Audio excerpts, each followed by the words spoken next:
to guide us in the program from this point. Karibu sana, Your Excellency.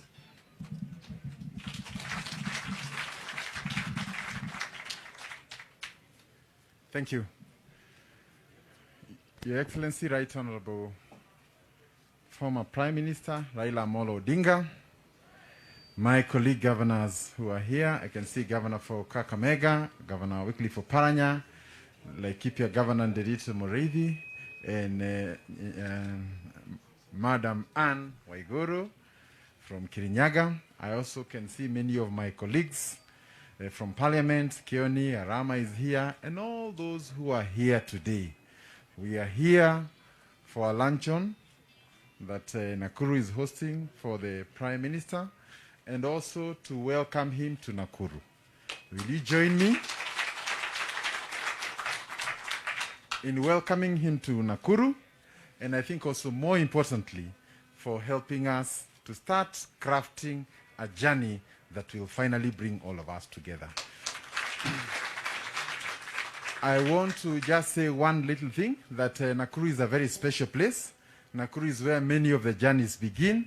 And I just want to cite one example. Immediately after independence, the white people, the colonialists who are here, wanted to leave because they thought they could not survive under the new African government. And the first president thought it is time for him to talk to them so that they can stay here and that we can all be here, including the whites. The place he chose to give that conversation was right here in Nakuru. In 2002, we remember former President Moi came to launch the candidacy of now President Uhuru Kenyatta right here in Afraha. And those of us in Jubilee have not forgotten that our journey also began here. Allow me also to remind you that all the presidents who've been in Kenya are also uniquely associated with Nakuru. The first president had a unique place right here at the lake where he used to come and enjoy his food. He also had a farm here. The second president, the same. The third president, Kibaki, has his big farm here in Bahati. And the fourth president is also here. So this is the first place to register your interests. And lastly, is the home of presidents.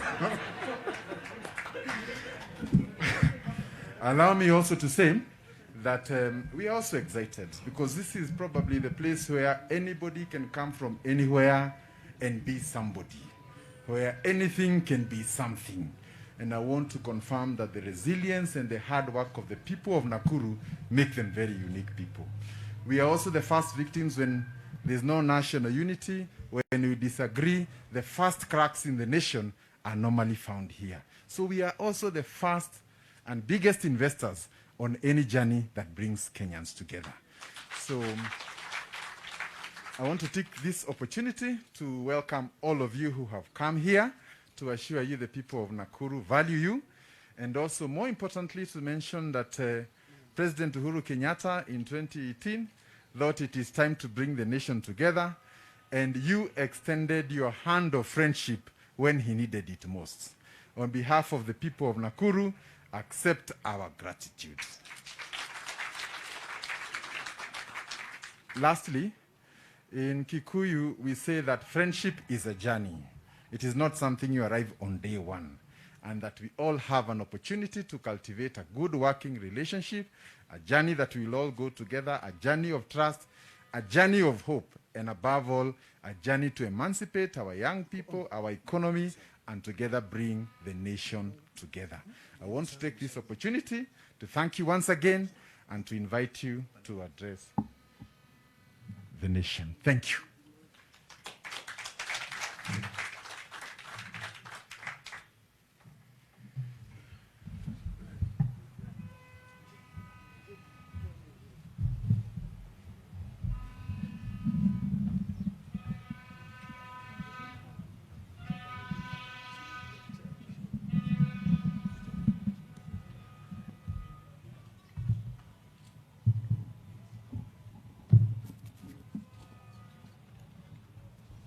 Thank you very much, Governor. of Nakuru County, governors, members of parliament, leaders of various political parties, ladies and gentlemen, hamjambo. Hamjambo tena. As the governor has said, Nakuru has always been the epicenter of politics in our country. Right from the days of the colonialism, right through up to post-independence era.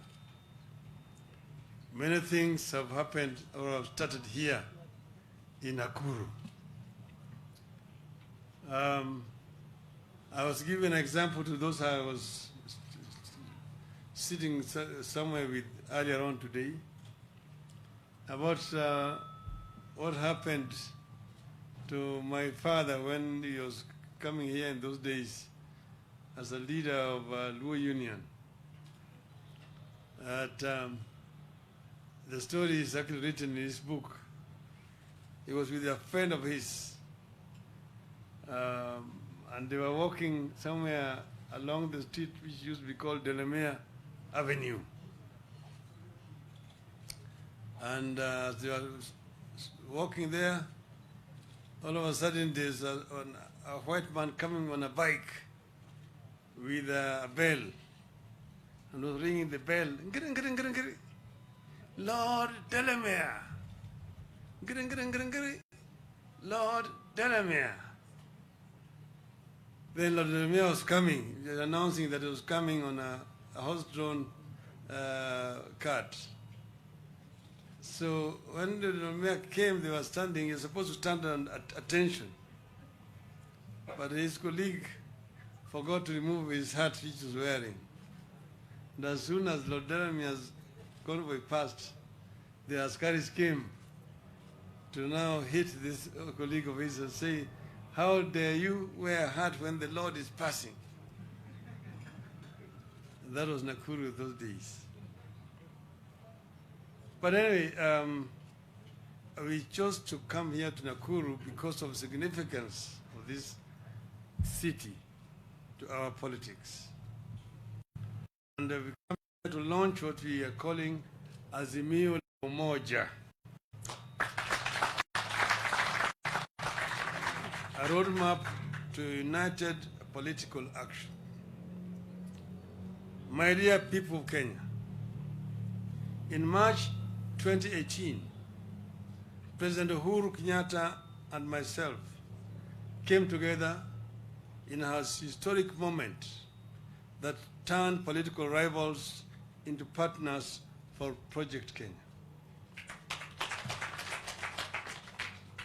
We came together not to serve ourselves, but because we realized that continued political rivalry was unhelpful. The economy would continue to suffer, and the cohesion of our country would continue to be at risk. With that unity, we were able to dissect the problems troubling our country.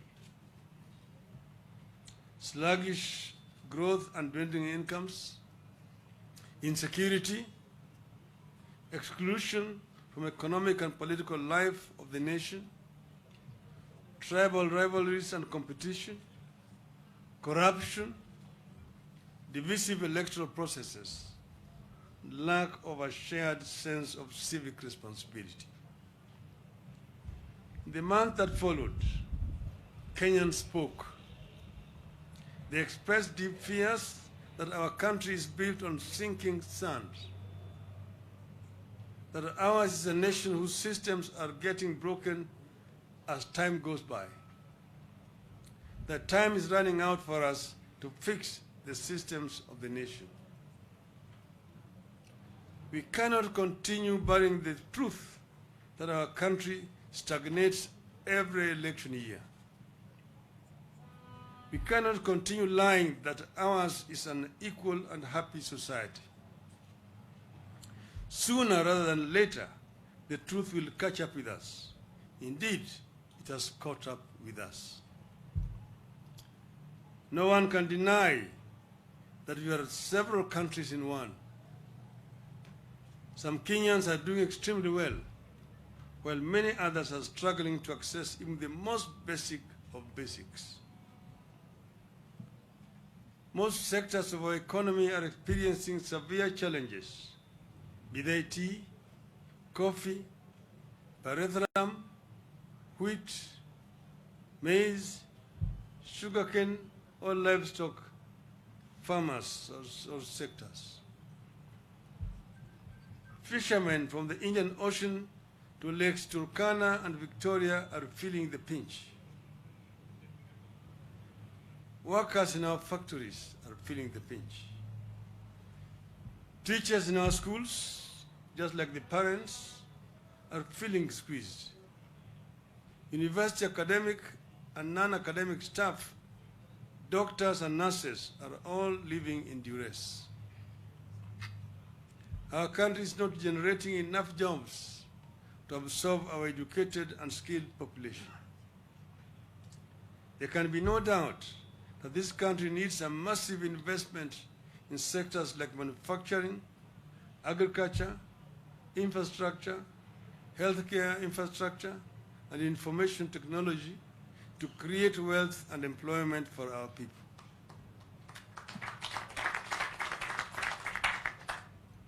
Virtually all Kenyans are caught in daily battles to make ends meet. Virtually all Kenyans are caught in a feeling that however hard they try, they just can't get a breakthrough. Some of these problems have become fodder for drumming up of chauvinistic and xenophobic political support. As we head into the 2022, these problems have become tools for emotional and irrational appeals. A section of leaders is taking advantage of rather than address the problems. It is clear that these problems will persist well beyond 2022 unless we begin addressing them today. Our country needs a coherent plan to recast and implement our long-term development plans as contained in the Vision 2030. There can be no denying that the country needs to promote and protect the small-scale businesses, like the types resident in Gikomba and similar markets, from unfair competition by foreigners. We equally need to address the issue of punitive taxation so that we promote, not punish, investment.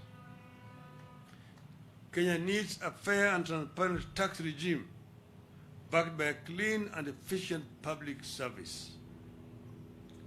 We need to build a nation where leaders exist to serve people and not to lord over them. A nation where meritocracy shall replace mediocrity and nepotism, and a country with zero tolerance to corruption.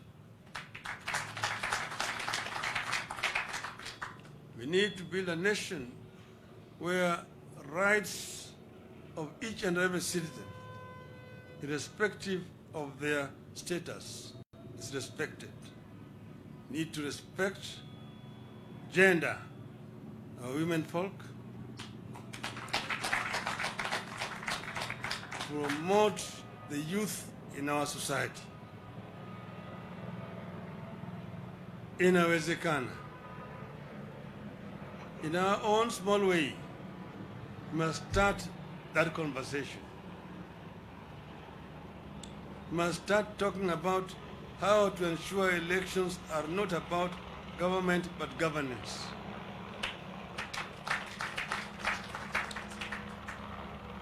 A country where elections are not death paths or traps.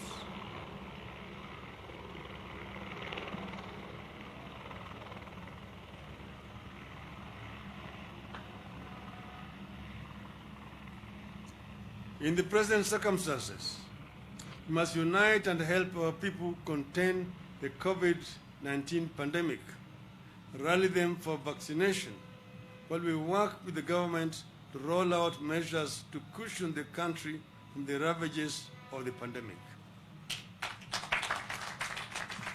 Together we can come up with ways and means to raise money to fund stimulus packages for our people as other countries have done. Fellow Kenyans, over the years, we have weathered strong storms and tides to resolve our problems and take our country forward. It has been a difficult journey across a treacherous road to democracy, a liberalized economy, and a free and open society. We have come this far because at difficult times, we have always charted a path that sets us apart from other third world countries. A path that takes us forward, not backwards, and secures our future while benefiting from lessons of the bitter past. And so today, we are here to launch another united effort to address the problems afflicting our people.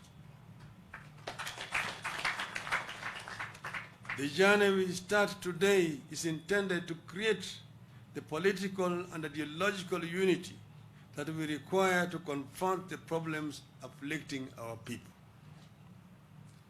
We are coming together with a political and governance framework that ensures our economy works for each and every one of our citizens.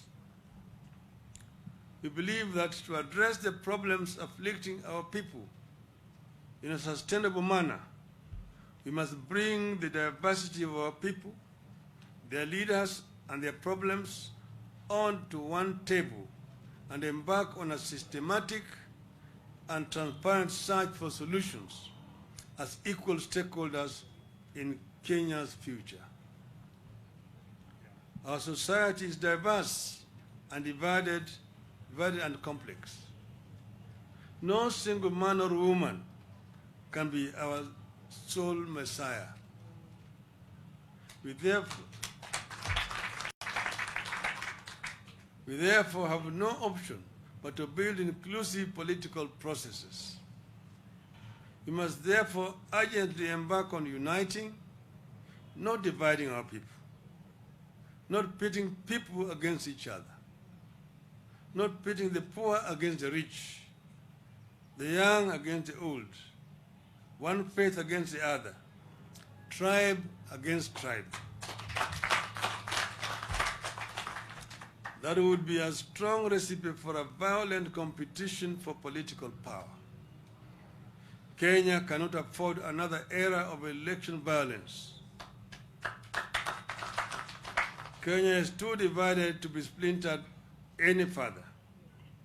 We must unite to safeguard the victories we have scored over the decades and advance them to protect our democracy and freedoms, our diversity and inclusivity, our shared prosperity, and our morals and ethics. We must unite to build prosperity and share it equitably on a table where everyone feels represented. We need a united front against corruption and impunity. We must unite to fight for historically marginalized parts of and people of Kenya. We must unite to create wealth instead of using poverty as a political tool and unemployment as fodder for electioneering. We have to create a culture of forgiveness and not vindictiveness. We believe that to forgive is to be a leader. The times require that we proceed with the tradition of unclenching of our fists and shaking of hands, even with bitter opponents, if it serves the nation. The challenges require that we continue with the tradition of making compromises, coalitions and alliances for the sake of the nation. Going into 2022, we must cleanse the land of the spirit of anger and bitterness, the spirit of revenge and entitlement, and continue on a path that reconciles, unites, calms, and stabilizes the nation. That is the journey we are embarking on today. We must recommit to a leadership that continues with the spirit of good neighborliness and Pan-Africanism, not one that undermines it. We recommit to a leadership that strengthens, not undermines, our ties with all international partners who have stood with us in good and bad times, and the new ones willing to work with us. The journey towards a mass movement that we set on today aims to bring on board Kenyans of goodwill, citizens, leaders, movements, social formations, and institutions dedicated to advancing people-centered democratic governance in Kenya. Within a short period of going around the country, we will unveil the vehicle that has space for the diversity of Kenyans to the promised land.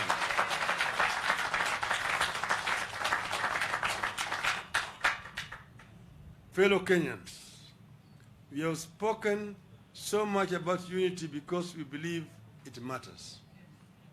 A house divided cannot stand. We need unity of purpose around core, long-term, and consistent, not erratic policies with clearly defined goals as demanded by Kenyans. Mere words and catchy slogans will not work. We know where history has led those countries that fell victim to the sweet tongues of politicians. We must not allow ourselves to be falsely led down that path in 2022. We must take the high road and summon the angels in us to not recall our demons. We want every child, no matter their pedigree or identity, to think and believe that it can be morning in Kenya again, that we are about to arrive in a new land full of the most seductive possibilities.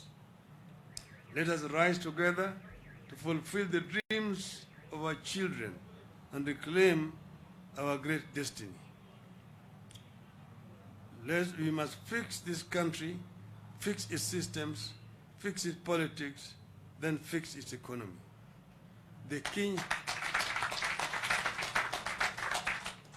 We believe that the Kenyan dream, as coined by the founding fathers, is achievable. Inawezekana. Let us work together to achieve the Kenyan dream. Thank you. May God bless you. God bless Kenya.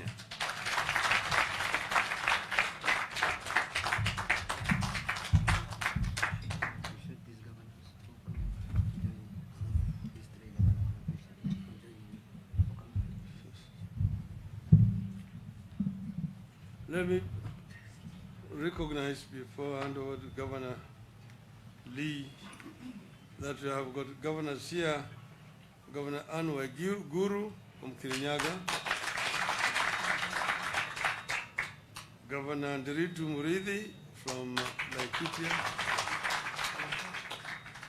Governor Wycliffe from Besa Paranya,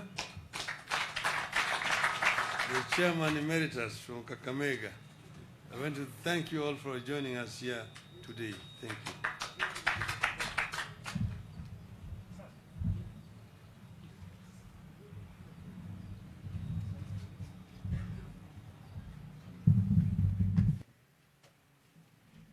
So thank you very much, Your Excellency, Right Honorable Prime Minister, and all the guests who are here today. I must say we are all happy to be part of a new beginning for Kenya. And I think your speech was rich on forgiveness, reaching out to each other, and unity for the nation. That is what we want to hear. So I want to thank you, and once again, allow me just to say 2 issues. Due to COVID, we would have preferred to meet everybody probably in Afraha, and because we have to go by the current restrictions, it was not possible. I know it won't make everybody happy, but it is what we have to do to survive in these particular times. Secondly, I also wish to take this opportunity to request that we lost one of our senators yesterday. Senator Prengei perished in a road accident here in Nakuru. He comes from Arioshoni, and he's one of us. He represents the Ogiek community, an integral part of Nakuru. Allow me to request you to honor him with 1 minute of silence.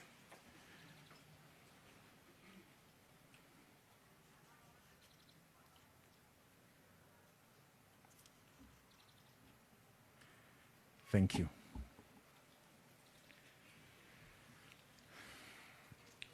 Then also on behalf of the people of Nakuru, allow me also to thank you. I've said this before, but I wish to say it again, that we are now on the verge of getting the charter from His Excellency the President, but the journey to that charter was not easy. There were many obstacles, and when we went to the Senate, we needed support from everyone. But the day I called you, you assured me that you would stand with the people of Nakuru. I am here to thank you on their behalf for helping Nakuru, and indeed even at some points, going by the support we had in the House, it appeared like Nakuru was in another part of Kenya. Thank you, Your Excellency. Then I also wish to take this opportunity to say that Nakuru is a hope of Kenya. Places where anything and everything can happen, and anything can be conceived and become great. But because this is a day for all of us, I want to take this opportunity to invite the Honorable Arama, who is our local member of parliament, to introduce his colleagues and also welcome you here. Thank you, Mheshimiwa Arama.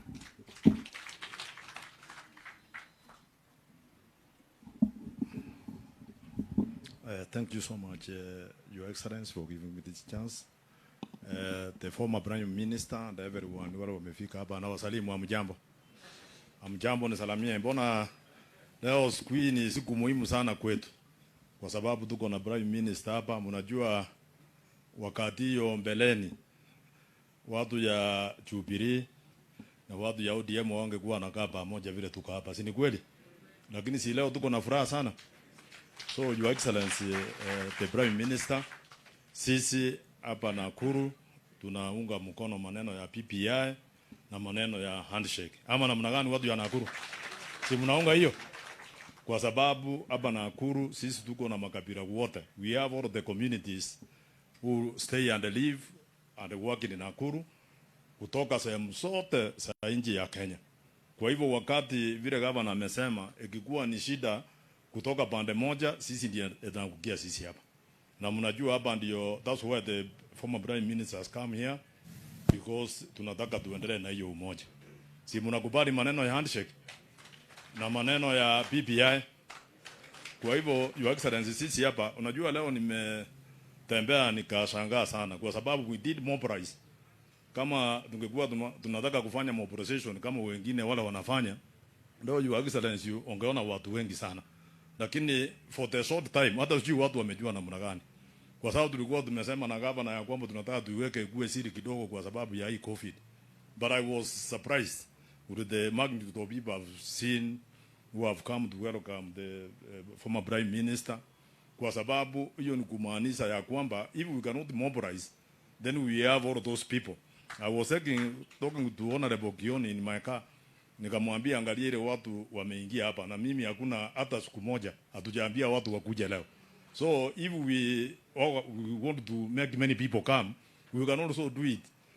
Lakini you can imagine without telling anybody, and you can see the amount of people even who are outside there and who welcome you here. Kwa hivyo inaonekana sasa sisi watu ya Nakuru tumeanza hii mpangilio ya 2022 na wacha tutakuunga mkono.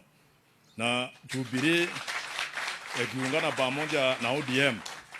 Kama ulikuwa unaenda na ODM peke yake na unatoa jaso na hii hakuna Wakikuyu wamekuja ndani. Mnataka kusema Wakikuyu wakikuja tuungane pamoja na watu ya Nyanza. Tutafika wapi? Tutaenda mbali sana. Hii kitu sioni akienda outside vile tuka hapa. Kwa sababu Uhuru wako na sisi. Ama namna gani? Si Uhuru wako na sisi. Unajua sisi watu ya Jubilee bado tunaendelea kuongea kando kando na tumekubaliana. I had the opportunity of talking to the president when I was in Mombasa. Na akatueleza akasema laini ni hiyo. That's why we are here today.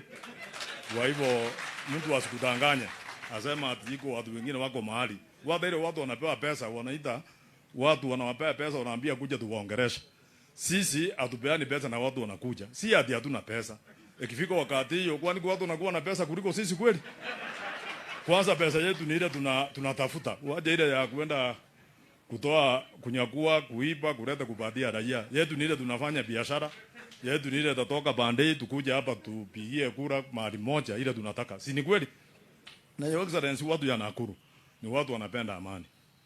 Ukiangalia hapa tuko na Governor Lee Kinyanjui, yeye ni member ya Jubilee, ama member of parliament ya Jubilee, lakini ukiangalia serikali yake ameweka kila mtu. Here we have pieces who are in the cabinet, tuko na wajabu, tuko na kila mtu. Kwa hivyo next time tunataka tupate nafasi. Kama ingekuwa hii COVID, tungeenda afra vile His Excellency amesema. Na mimi nataka kurudishia His Excellency Governor ya kwamba wakati sisi tukikua kutoka sehemu zingine za Western, tutakuja kukaa chini kwa ushauri ya former PM so that tupige kura pamoja ndio tunde serikali pamoja, kwa sababu hatujaonga pamoja. Kwa hiyo majaji, naona Junet anasimama, unajua ni mdosi yangu.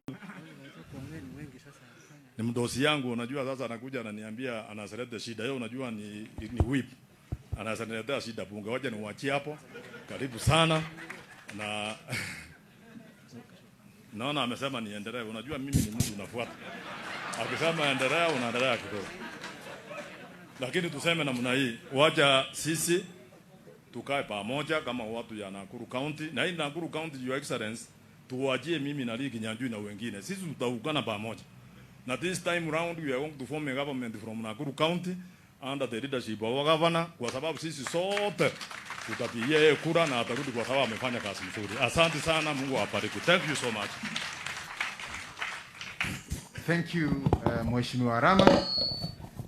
Next, I'll be asking my speaker to stand and also just request the MCS to stand.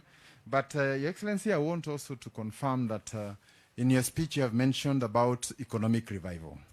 And it is in it that we have growth and we have everything. And making our country rich. Not a few rich, but making our country rich. I'm also happy to note that a poor man in a rich country is not a poor man. But a rich man in a poor country is poor. Thank you, Speaker. Thank you, Your Excellency. Your Excellency, Right Honorable Prime Minister, Your Excellency the Governor and all the governors who are here, MPs, na wananchi wa Nakuru, hamjambo. Bwana Yesu asifiwe. Niko na MCAs wangu hapa, ningetaka wasimame ni wa recognize. All the MCAs. Wow, it's a big team. Situpigie MCAs wetu makofi. Tuko na MCA kutoka Elbagon, Honorable Njuguna pale. MCA kutoka Visoi, nikikomesha naweza kaa chini tu. From Visoi, Honorable Cecilia. MCA nominated Lea, nominated by ODM, Lea Sang. MCA Kamanu from Maela. MCA Elizabeth, nominated by Jubilee. MCA Kering, nominated by ODM, asante sana. MCA Anyiso, nominated by Jubilee from Gilgil, asante sana. MCA Kiere, Honorable from Kehingo, Njoro Ward, asante sana. MCA Jacqueline Manyara, nominated from Jubilee here in Nakuru. MCA Joel Karori, from Biashara Ward in Naivasha. MCA Virginia Wamaida, the newly elected from Hell's Gate in Naivasha. MCA Ann Mokenyi, nominated from Jubilee. MCA Sylvia Onyancha, nominated from Jubilee. MCA Palanga, from Olkaria Ward, Naivasha. MCA Kajwang, he is a minority leader from Kaptembwa. MCA Tuamwita Kamwana, John Njuguna, from Turi Ward. MCA Kahero, from Joro. MCA Isabella, nominated from Jubilee from Subukia. MCA Mashembo from Dodori, Bahati, asante sana. MCA Jen Ngugi from Gilgil, asanteni sana. That is the kind of love they're showing you, Your Excellency. Oh, MCA Wilbur Amara from Kivumbini Ward, Nakuru Town East. Kuna mwingine nimewacha? Asante. Your Excellency, nitasema tu neno moja. When you talk about peace and unity to the people of Nakuru, you have touched their hearts. Watu wa Nakuru tunataka amani na umoja. That is what we need, because you cannot have an economy that is thriving without peace. We cannot educate our children without peace. We cannot even have stable families without peace and unity. So kwa hayo, nasema karibu sana, Your Excellency, Right Honorable. We shall walk this journey of uniting Kenya together. We shall support you, because that is the agenda that is here for the people of Nakuru. You have touched the agenda of the people of Nakuru. Asante sana. I don't want to take much time. I want to return this one to the governor. Thank you very much, and God bless you. Thank you, Speaker. Together with our MCS, and as we have always said, devolution is the answer to many of our problems. And again, we salute you for support for devolution, because in it, a lot of our problems can be solved. Allow me to call one of your long-term friends, Faris Chege, the first mayor of Naivasha, who is also here to represent that region. Thank you, and in the interest of time, maybe just 2 minutes each, and then we wind up. Karibu. Thank you very much, Your Honorable, Right Honorable Prime Minister, Your Excellency the Governor. My name's Faris Chege, and I'm the first mayor of Naivasha.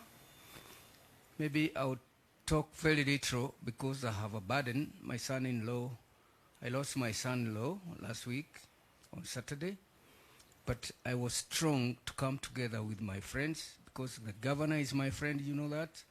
I have another friend of mine, Peter Kenneth, who is a long-serving friend of mine, and I served this county of Nakuru for 20 years as a councillor in Naivasha, from 82 to 2002.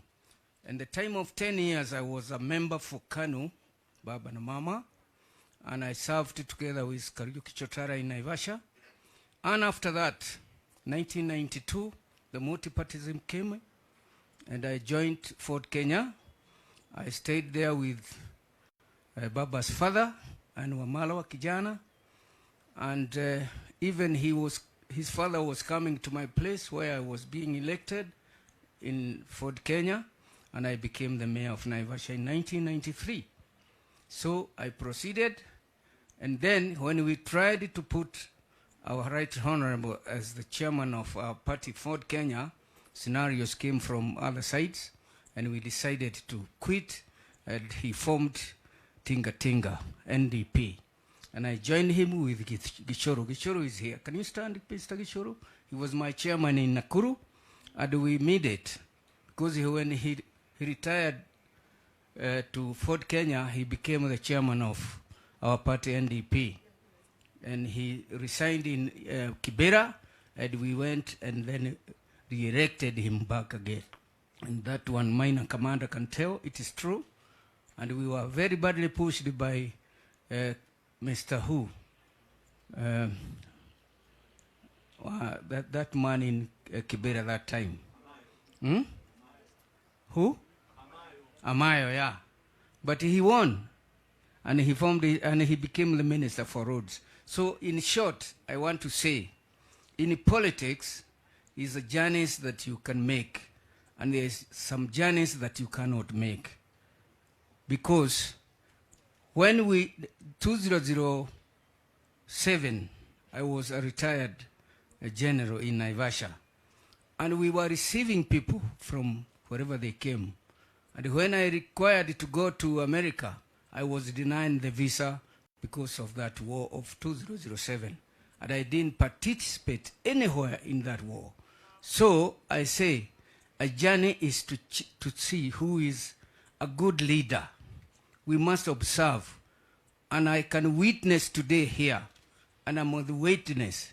If I was elected for 20 years in Naivasha, I was being elected by the Luo community, in my ward. And when I left, I was telling my Kikuyu people, when I leave this party, I would just recommend a Luo man to go another 20 years. And when I left, Oriama was elected. He was a Luo. Up to now, none Kikuyu has been elected that seat. Where is Baranga? MCA there. He came after Oleama. Good. And up to now, he's the MCA for the third time. Are you not in the third time? So when you hear our president to say, have a change to unite our nation. He is right. He is not getting lost. You can have this history of this Kenya, and you shall all support Baba here, because he has done a lot. And when our people hated us, I, Ginyo, Gichoro, and others, they thought we were blind to know where to go. But we knew that one day Kenya will become one. Thank you very much for that short invitation. So, Mr. Governor, I'm very happy and very thankful to have given me this chance to introduce myself. Thank you very much. Thank you. Thank you, our first mayor from Naivasha. Lastly, I had been requested by the elders from Nakuru to invite Mzee Maigwa to speak on their behalf. Is Maigwa here? Oh, Mr. Maigwa. Just 2 minutes in the interest of time, tafadhali. Mr. Maigwa, welcome. Thank you very much. Yeah, my name is Maigwa Karibia.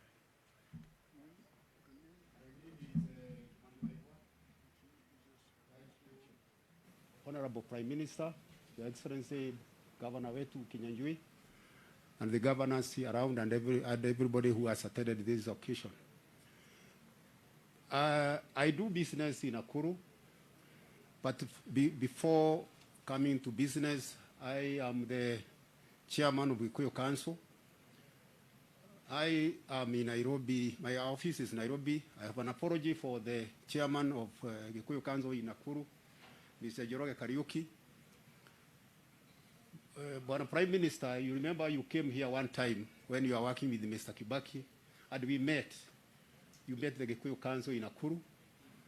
And that time, I was very impressed by what you promised the people of Nakuru. Nakuru is like peace. The community in Mount Kenya love peace more. And if you are the one who is going to bring peace in Mount Kenya, and also bring something which we like very much, encouraging people to work. That is the line of Mount Kenya. We look for peace. And one time when we needed it more, you came and had our friend, a person of Nakuru. We say the president is from Nakuru. Immediately there was a handshake. We business people have been very happy. The farmers, everybody was very happy. Because we were producing things and we could not take them to Kisumu. We could not sometimes take them to Nairobi. Here we are, with a handshake. I can move everywhere in this country, and all the Kenyans can do it.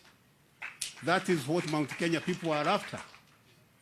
And I thank you again and again. Lastly, one thing I'll tell you is that the Gikuyu Council work very closely with a very good group called Kiama Kiama, which is our cultural arm. And one thing I promise you, because of the peace that we are enjoying, tunatengeneza mbuzi ambao tutakuita wewe mwenyewe, uje usikule na sisi, ndio tukwambie tuko na raha mingi kwa sababu ya handshake ambayo ilileta amani nchi yetu ya Kenya. Otherwise, asante sana, Prime Minister, and we are with you all through. Thank you. Thank you. I'll invite one of your long-term friends, Mr. Gishuru from Nakuru. But in the meantime, Shebesh and Anne Waiguru, women want to hear your voice. Get ready. 2 minutes each.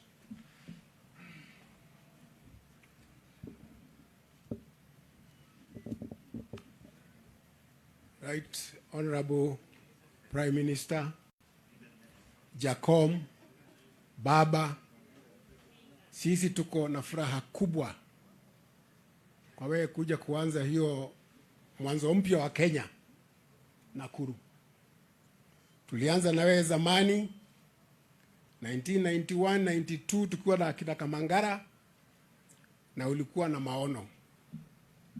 Hata wakati uliunganisha NDP na KANU na ukaniuliza twende na wewe, nikakataa. Na nikasema uendelee, na ukaenda ukakoroga jogoo wakati limeza tinga, ulikuwa natafuta Kenya mzuri. Na wakati tena mmesalimiana na rais ndugu yako Uhuru Kenyatta,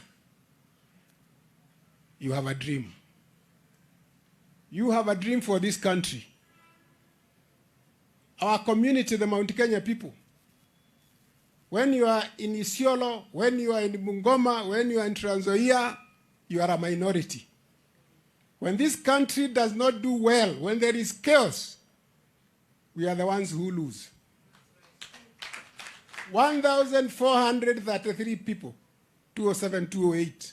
650,000 IDPs. Billions of money burnt. You have a dream to bring us together. And we shall work with you because we need a better Kenya.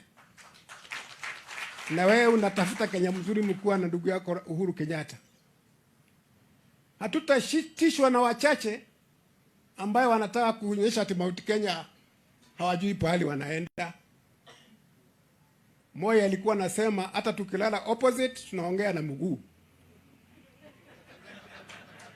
Itatuchukua tu a month na utaona Mount Kenya inajua pahali inaenda, na utafurahi na Kenya itafurahi. Amani, amani, amani. Mungu awabariki. Thank you, Mr. Gishoro, one of our senior citizens here. Shebesh, get ready. But I also wanted to say, maybe we should not blame the people of Mount Kenya too much. The reality is, tumezoea kutongozana, si kutongozo. So we are a bit confused this time round. Welcome, Shebesh.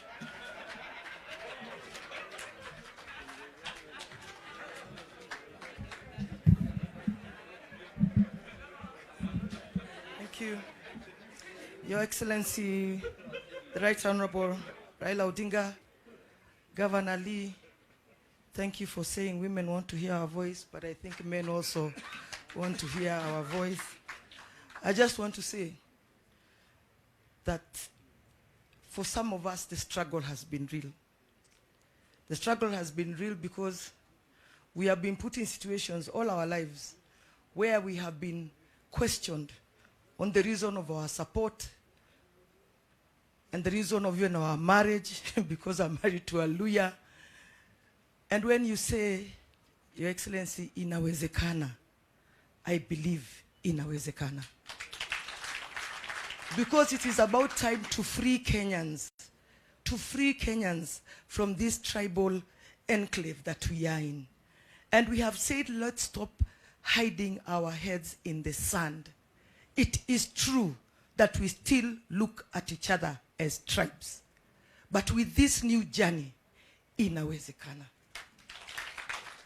And so let me say on behalf of the women of Kenya, we have always had trust in you, Your Excellency. Even if we went to vote for Uhuru, which we did, we always have known that you fight for the rights of women. And that's why even after the handshake, one of your biggest gains that you gave us in the BBI was first of all to respect us and ask us to sit as women, which we did, to bring to forward what we believe the women in Kenya need. Thank you because you had us, and thank you because it is in BBI. So for the women of Kenya, inawezekana. And because my big elder brother is here from Nairobi, let me just say this, Governor. The other place that is a melting point of tribal conflict and political, disruption is Nairobi. You will not believe that when we go into elections, a place like Huruma becomes two hurumas across a road. There is a huruma on this side and you cannot cross the road to the huruma on that side. Why, as Kenyans, would we ever want to continue in that state? Please, from the people of Mount Kenya to the people of Nairobi, I say this. We are not ready. We are not ready at this time to be isolated further. And if you have not realized that the invasion of Mount Kenya is to isolate us further, please open your eyes. Because when this movement begins, and as Mount Kenya we are not in it, we will be isolated much further. Let's open our eyes because inawezekana. Asanteni. Asante. We have Mheshimiwa Maina Kamanda kutoka Nairobi. Kindly, let's hear the Nairobi voice. Thank you.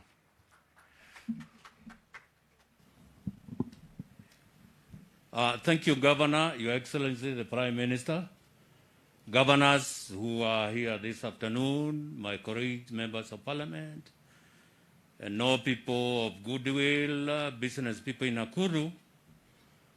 Your Excellency, as Chebet has said,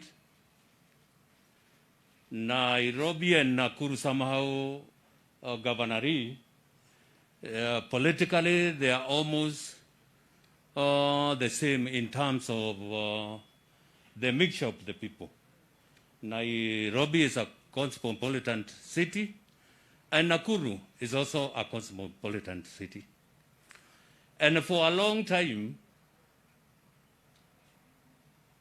me in Nairobi have fought this old man for many years. Let's admit it.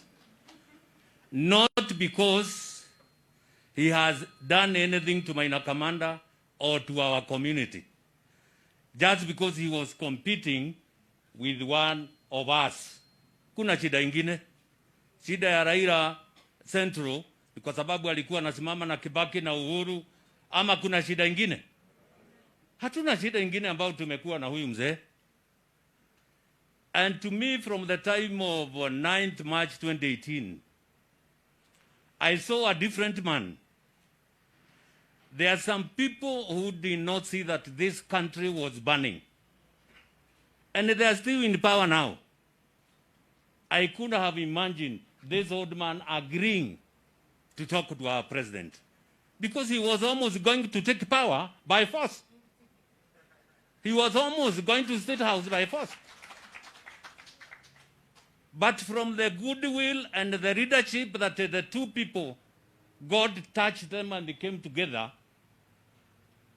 our country became a different country, and that's why we are here, all of us, talking about handshake and uniting and talking about uniting the entire country. Your Excellency, I read a committee of cohesion and equal opportunities in Parliament. I was not happy about that committee because I was thinking, why have I been given this useless committee? But now I have come to realize it's the best committee that Maina Kamanda was given. Because it was a committee to unite and to bring the entire country together. At one time, Your Excellency, we could not have met even as committee members. We used almost to fight. But from 9th March 2018, my committee became coherent enough, and from that time, Your Excellency, we have been moving very on. I want to say here that I know, and I have been in this politics for a while with Kinajenga Mugai and the rest who are here. If it was not for this old man here, even those who has been elected before, even Kibaki and Uhuru, it's as a result of the democracy that this old man has brought. Tuseme ukweli, hata ile matunda wamekula wamejivunia ni ile hii mzee amepigania. Today I still call him a Mandela of Kenya. And to us people of Mount Kenya. How many Mount Kenyans people are here? Hands up. And Mount Kenya chikueni mkono. Ni mondo anyore ko uragitwa ni mundu rio. Ni mondo le ko uragite. Na neketo rero wateto tigemwedia centro. Angikoro kore maturite na ni marathiururukari. Uyu areteu. Uyu areteu. Kwa hivyo tuachane na upusi wa kudanganywa na watu. That this man is very difficult to sell in Central. Where? Tunangoja siku ifike. Tutembee na mzee huyu. Tutaingia hajasema. He has never even declared whether he will be a candidate or not. But mzee, I want to tell you, don't be afraid. Even Zambia, yesterday, they elected a leader who had tried 6 times. Mara 6. Kwa hivyo ziambiwe na mtu ati umejaribu mara 4 3. No, this thing can go even 10 na Mungu akujalie ni ya wakati gani. Kwa hivyo sisi tunasema we know. Na tunajua tuna kiongozi ambaye anaweza unganisha Kenya hii. Huyu mzee hata sisi kwa Wakikuyu tunasema muthuri akora ni kurathima rathima gaciana. Neguo ateneke akaga. Hata hii mzee jameni, kuna nani kama hajafanya madhambi zaidi atafanya akiwa na miaka yake. And we have the president of wapi? USA 78. Wewe mzee kaa ngumu bado. Wewe kaa ngumu wewe bado. Sisi Nairobi tunasema tunajua handshake ililete nini. And when I talk about handshake in Nairobi, I know how our people have benefited from that handshake and how we have benefited as community because of that handshake. Those thieves, they are the ones who are giving us a lot of problem because of the money they have stolen. Lakini tumwambia Mungu, hiyo pesa watamwaga na dakika ya mwisho. They will not be the president of this country. Asante sana na Mungu awabariki. Thank you Mheshimiwa Maina Kamanda. Nitamuomba Ajenga Mungai, mzee wetu wa hapa kutoka upande wa Amolo, served for 4 terms and we have a lot of respect for him. In the meantime, Mugambi Kiai from the civil society also be ready. Thank you.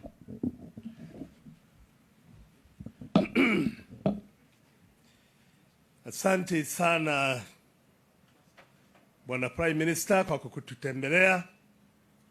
Asante sana Governor wetu Bwana Lee Kinyanjui kwa maono yako ya mbele kumkaribisha waziri wa kwanza mkuu hapa Nakuru. Ndugu zetu, mimi nataka kusema machache sana.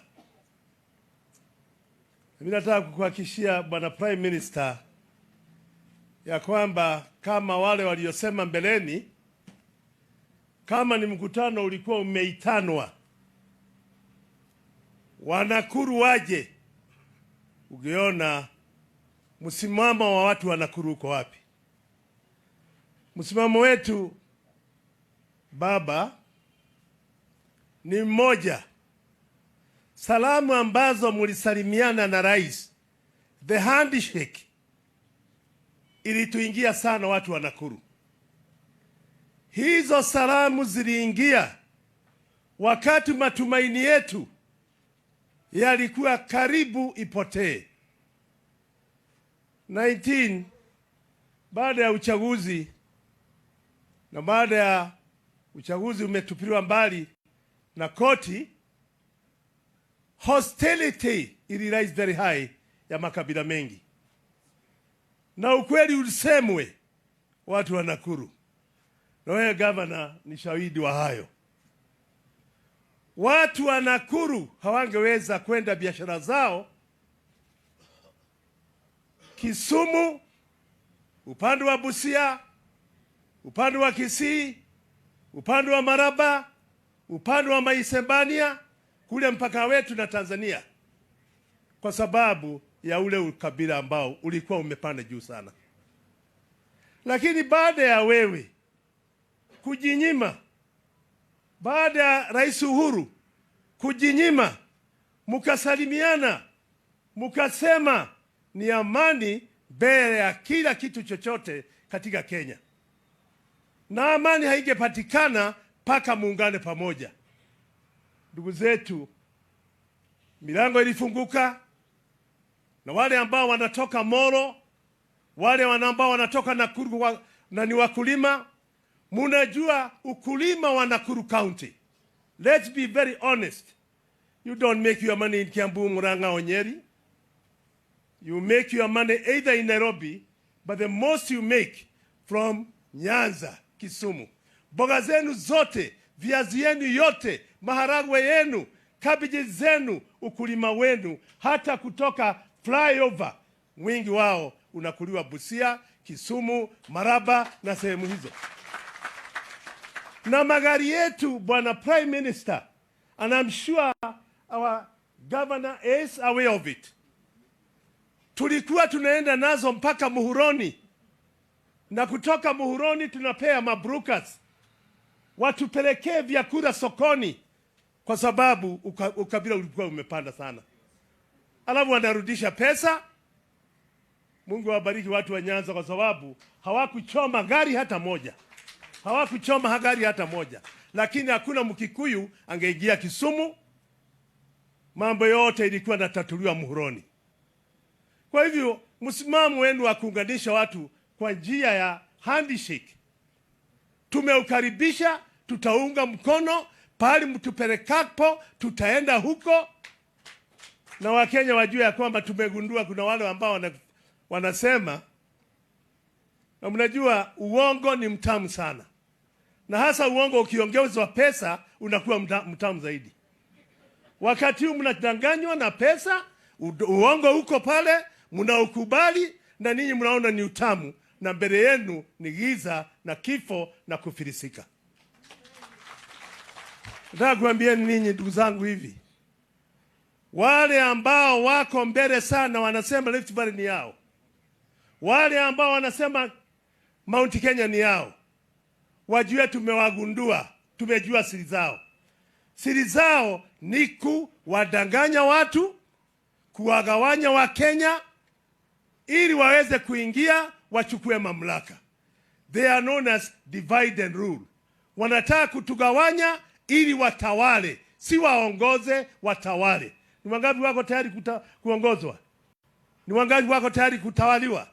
Sisi, Your Excellency the Prime Minister, muhakikishie rais, tuko na msimamo Nakuru, na wacha kampeni ifika ijafika, ndio watajua wazee kama si ambao tumeenda retire, ni majeno wale wa zamani, tutarudi uwanjani na mabunduki ya siasa.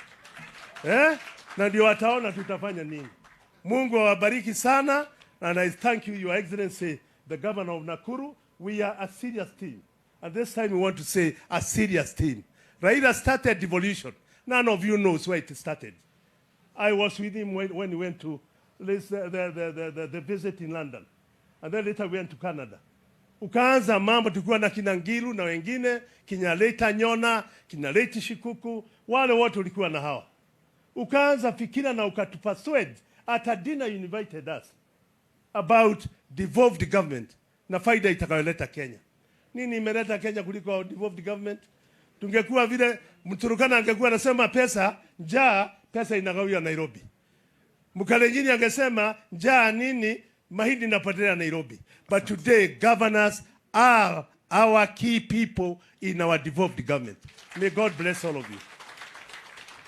Asante Mheshimiwa Jenga Mongai, ambaye aliwakilisha sehemu ya Amolo in 4 consecutive times. Naomba kumuita Mugambi Kiai. He represents the civil society, and as you heard earlier, we want to build a house that can accommodate everyone, and the civil society is part and parcel of the journey. Thank you. Habari yenu. Unaona mimi na nywele ile ya simba. Yule jamani rafiki yangu. Namuitanga Jacom na matisa mgongoni. Lakini aliniambia siku ile ingine alikuwa anacheza namba 11. Sasa mnasikia juu ya Uhuru Kenyatta. Uhuru Kenyatta wakati alikuwa St. Mary's. Naona marafiki wangu hapa, Peter Kenneth, naona Richo Shebesh, naona nasalimia nyote. Hamjamoni.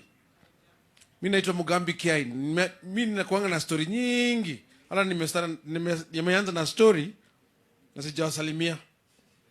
Vile nilikuwa nakwambia, Uhuru Kenyatta alikuwa winger in rugby. Jacob ni winger in football. Na amefanya handshake. Hiyo wa mawinga ndio wanafunganga magoli. Huyu anajua kufunga magoli. Mimi nasikia watu wakisema sijui Jacomo, he's the longest serving political prisoner. Longest serving political detainee. We would not be meeting here. Why not for people like Jacob? His father alisema no Uhuru without Jomo. Sindio? Huyu alisalimia nani? Kenyatta mwingine. Na mnasemaje? Nani alisema Kibaki tosha? Devolution mmesikia. Multiparty mmesikia. Barabara ile watu wa Central wanajivunia super highway. Nani alikuwa Minister for Roads? Nani? Anaitwa nani? Baba. Anaitwa nani? Acha nianze wimbo sasa. Twende sote kwa nyumba ya. Twende sote kwa nyumba ya. Sauti kama mjakula adwaito. Mutirete. Ate muri hao tu. Kwao. Kwa nyumba ya baba. Muri tuine. Waigoro, nduine. Come on. Twende sote kwa nyumba ya baba. Twende sote kwa nyumba ya baba. Kwenye hata COVID ikituvamia tukienda kwa nyumba ya tukufanya nini? Mnasikia? Todo kuri hadu mukuona watu walirogero itiguo. Mukahenio mukerwatia. Rift Valley kirora re ICC re moire oraganite Rift Valley. Baba kana mudoge. Mwakehenio niki? Mwahenio tia. Ado oge mwahenio niki? Ngagwire. Kuna mtu mmoja alisema Kenya mbele. Siku ile nyingine kwa WhatsApp niliona photograph ya Mama Aida. Ameshika vitu anafurushwa kutoka nyumba ya Kenya High. Huyu mzee yuko wapi saa hiyo? Kwa sababu Kenya ni Kenya mbele na baba. Sawa? Damoga hivyo mno thayo. Asante. Tunakaribia kutamatisha. Nitaomba wabunge tu, maybe led by Honorable Kioni from our neighboring Nyandarua County, and then we can go that way. We finish in the next few minutes because we have to serve lunch. Mheshimiwa Kioni, tafadhali, in just 1-2 minutes. Thank you.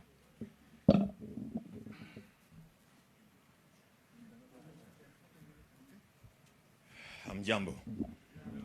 Tuinuane kwa mkono kama tunaonana, tuseme kidogo tu kwa sababu kweli muda umeenda. Naitwa Kioni kutoka Daragwa, na kwa heshima ya former Prime Minister na pia kwa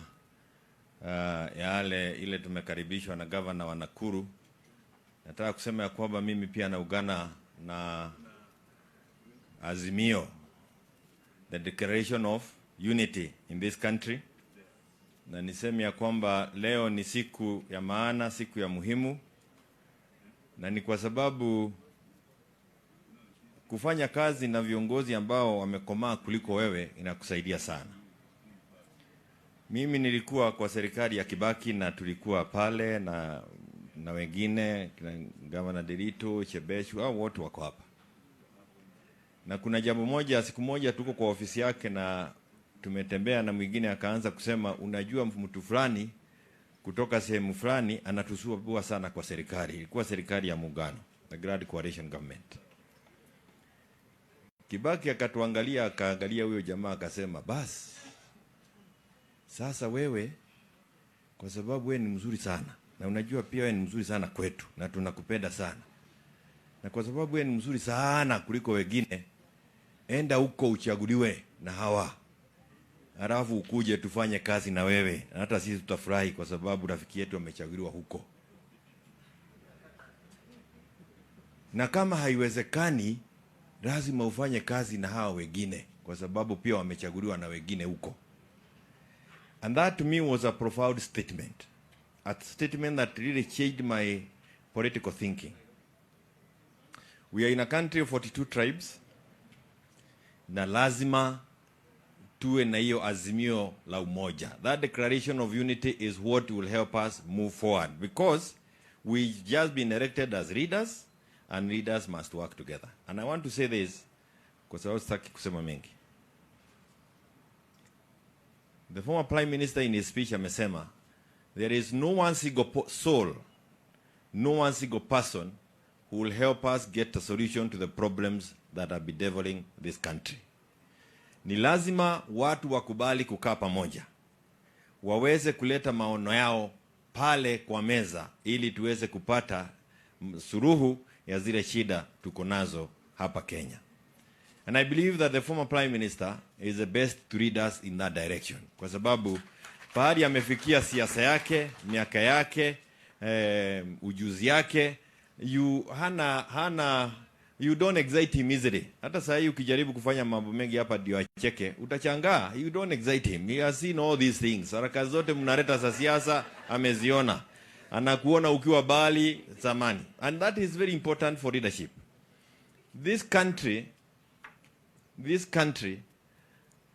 shida zetu ni ya kwamba hatukai pamoja kuzitatua. And that was demonstrated when we got the handshake in 2018. We need the country to cool down. Hii siasa ya kupigana ya watu kusema makabila na mengine ikuje chini, wa viongozi wakae pamoja, watafute suluhu ya zile shida tuko nazo. Again, I want to say, the former Prime Minister, Right Honorable Raila Odinga, he has had the most handshakes in this country, and there is no other person who can help us shake hands 2022, because we will need to shake hands for others 2022 than the former Prime Minister. Ako na hiyo ujuzi. He knows the benefits of getting people to come together, and I believe that he is the one who can help us get there. Na hii si kitu ya jana. Ndugu Mugambi amesema nyumba ya baba, hata ingawa tunajua kuna ile nyumba tunaiba kanisani, nyumba ya baba mkuu, so that we are not hit by propagandists for no good reason. It's good to make sure that we don't give them easy areas for attack. We believe that there is God the Father who will help us with this movement, and eventually we'll get where we want to go. And where we want to go is in that country where we think of each other as Kenyans. And I have said this before, if you look at his history, na saa zingine ni vizuri kuuliza, niulize, wacha nitumie my good sister here, na si yeye, because if we go to her history, she has something that you can lead in wherever she went. Wewe umekuwa kwa serikali hiyo miaka yote, ni nini tunaweza soma nyuma yako? Ukiuliza mamba, you look at the history. Look at the history. The struggle of the 80s. It's what has given us here today. 1992, Section 2A. 1997, IPPG.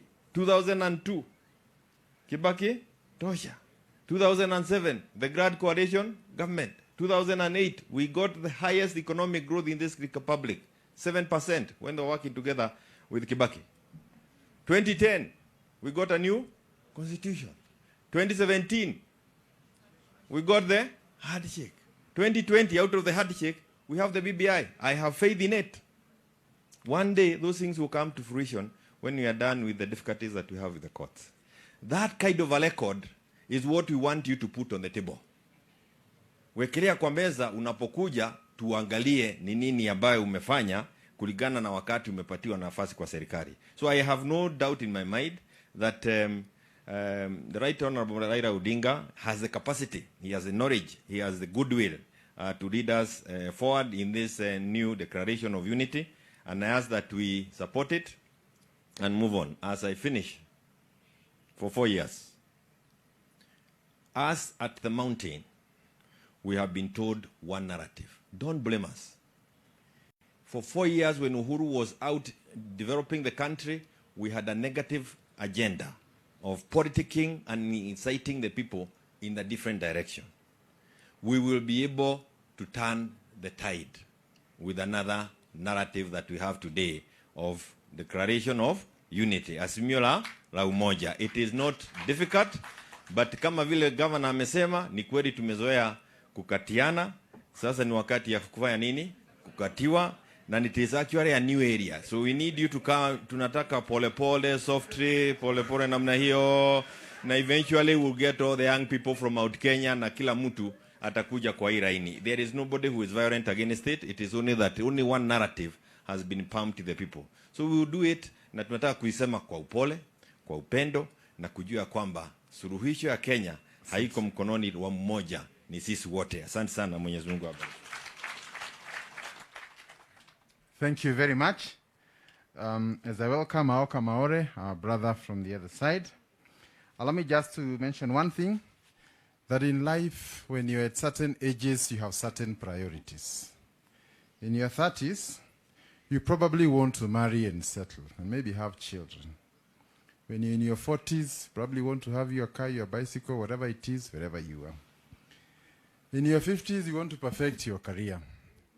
On and on. But when you get to your 70, you're interested in legacy and a sound future for your children. Thank you. Your Excellency, the former Prime Minister Raila Odinga, yangu itakuwa machache, in the sense that this event happening today in Nakuru, we need to know the definition of where we are. Nakuru, the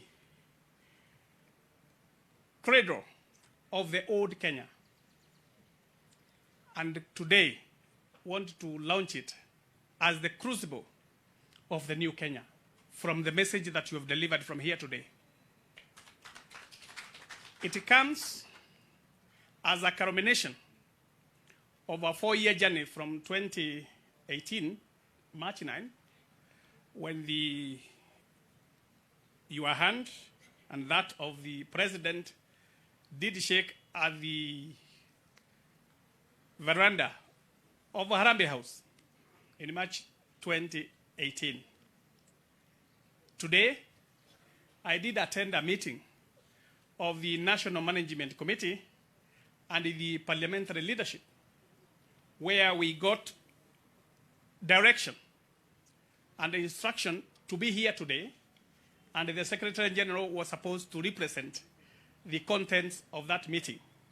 And in his absence, he asked me to be here and present that message, that we are fully in solidarity with the message you have delivered today, and that the country needs your hands to move forward.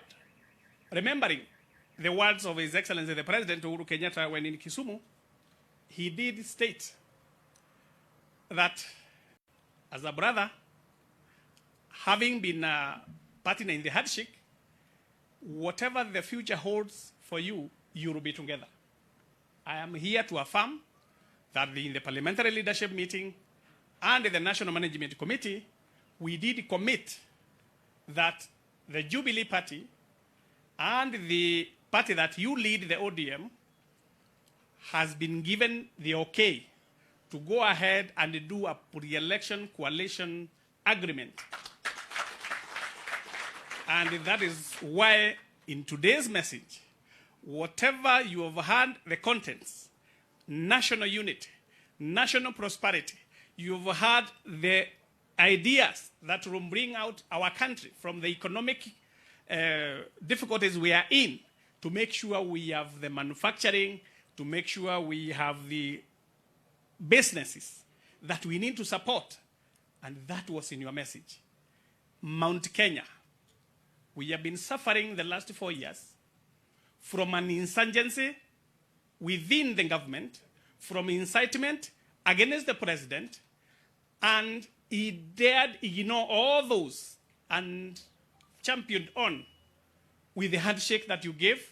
And us in the parliament, we are able to push all the government business with the full support of all your members, without a single member of your ODM party wavering in support of the Jubilee agenda and the president. We say thank you. This is the time. Your years, accumulated experience, your years of wisdom, your years of patriotism and love for this country have put you, Raila Amolo Odinga, at the time when the country needs you most. And for that, we will adore you, we will take you around Mount Kenya, and we will be with you all the way from now onwards. God bless you, and thank you. Thank you, Mheshimiwa Mauka Maore. I will invite Peter Kenneth, and followed by Governor Anne Waiguru. Thank you, Peter.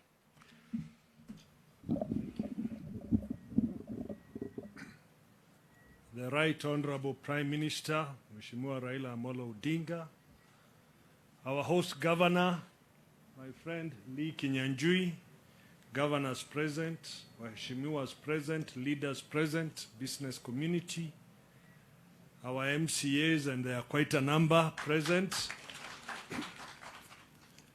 I will not dwell on very many things because a lot has been said.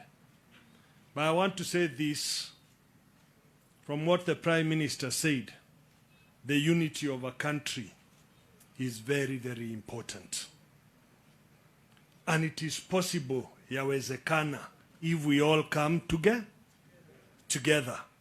And humility is very key. Very, very key. It is not about chest thumping. It's not about arrogance. It's the fact that you can be locked in 3 times like Honorable Raila Amolo Odinga and come back and mix with those who locked you and work for the country. That is what you call humility. That you can work with the people who locked you because you stood your ground for what you thought was right for the country. All these benefits, we are talking about the Constitution, about devolution. I think our chief guest has a history. And it is very, very important that we look at it. Mambo ya kujipiga vifua na kusema ni nini haitatupeleka pahali. I've had a few leaders from Mount Kenya allude to Mount Kenya. I don't even think Mount Kenya is an issue. The Right Honorable has not even been there. Nithenge mwekore twegitu haku. Katwali oria kuri. Ate nithenge mwekore twegikatia. Kwenda kwaria uru ndikahiane andu maragia uru. No ni mwe gaturume karia gekaga oria kuria kaumaga. Kaumaga githaka gago. Gago kaithe mutio akarikia wira na bururi ugathie nake na mbere. I am sure when he comes to Mount Kenya, he will talk to the people. Atajiombea kura. Na sisi wengine ambao tutakuwa tumeandamana naye tutamuombea kura. Na mimi nataka kusema hivi, MCAs waheshimiwa. Manake governor amewaleta hapa leo. Mheshimiwa Raila, muende na ujumbe yake, pahali mnatoka maeneo yenu, mzungumze mambo yake na yale amezungumza leo. That is how to build the ground. Tujenge nini? Ground. Na yawezekana. Ya tatu, mambo ya uchumi wa nchi yetu. Na mimi nataka kuzungumzia, manake amezungumzia sana. If we do not build our economy, we will not be going anywhere. Wale wanazungumza mambo ya mamba mboga, boda boda, mimi sina shida nao. But those mamas to sell mbogas, you need somebody with money in their pocket. Tuko pamoja. Ukitaka kupanda hiyo boda boda lazima uwe na pesa. So ni muhimu tujenge uchumi, watu wawe na pesa, waende kwa mama mboga wanunue mboga. wachukue bodaboda, wapande bodaboda, waende pahali wanaenda. And it is so important that our counties, a county like Nakuru, should be a center of production, so that you have manufacturing, you are selling things, our young people are employed there. That is how to build the economy. And we must have the right policies. Roadside declaration and policies will not help this country. And I've said this before. I served in the Treasury. I served under Governor Oparanya in national planning. If you do not have sound economic policies, hii ingine ni mazungumzo baada ya habari. Habari imekwisha na wewe bado unaongea. Hiyo ndio inaitwa mazungumzo baada ya habari. Finally, let me say this. The contestants in the last elections were two people, basically. Ilikuwa Mheshimiwa Raila na Mheshimiwa Uhuru. Na nyinyi mlisupport Mheshimiwa Uhuru, sivyo? Wakakuja wakashikana. They are working together. Yale ambayo yalisemekana kwa elections. You know, competition is not enmity. We can compete, but that does not make us enemies. And when they realized where their competition had taken the country, they met and shook hands. The peace and tranquility, because the country was divided, was as a result of two people shaking hands and allowing their supporters to come together.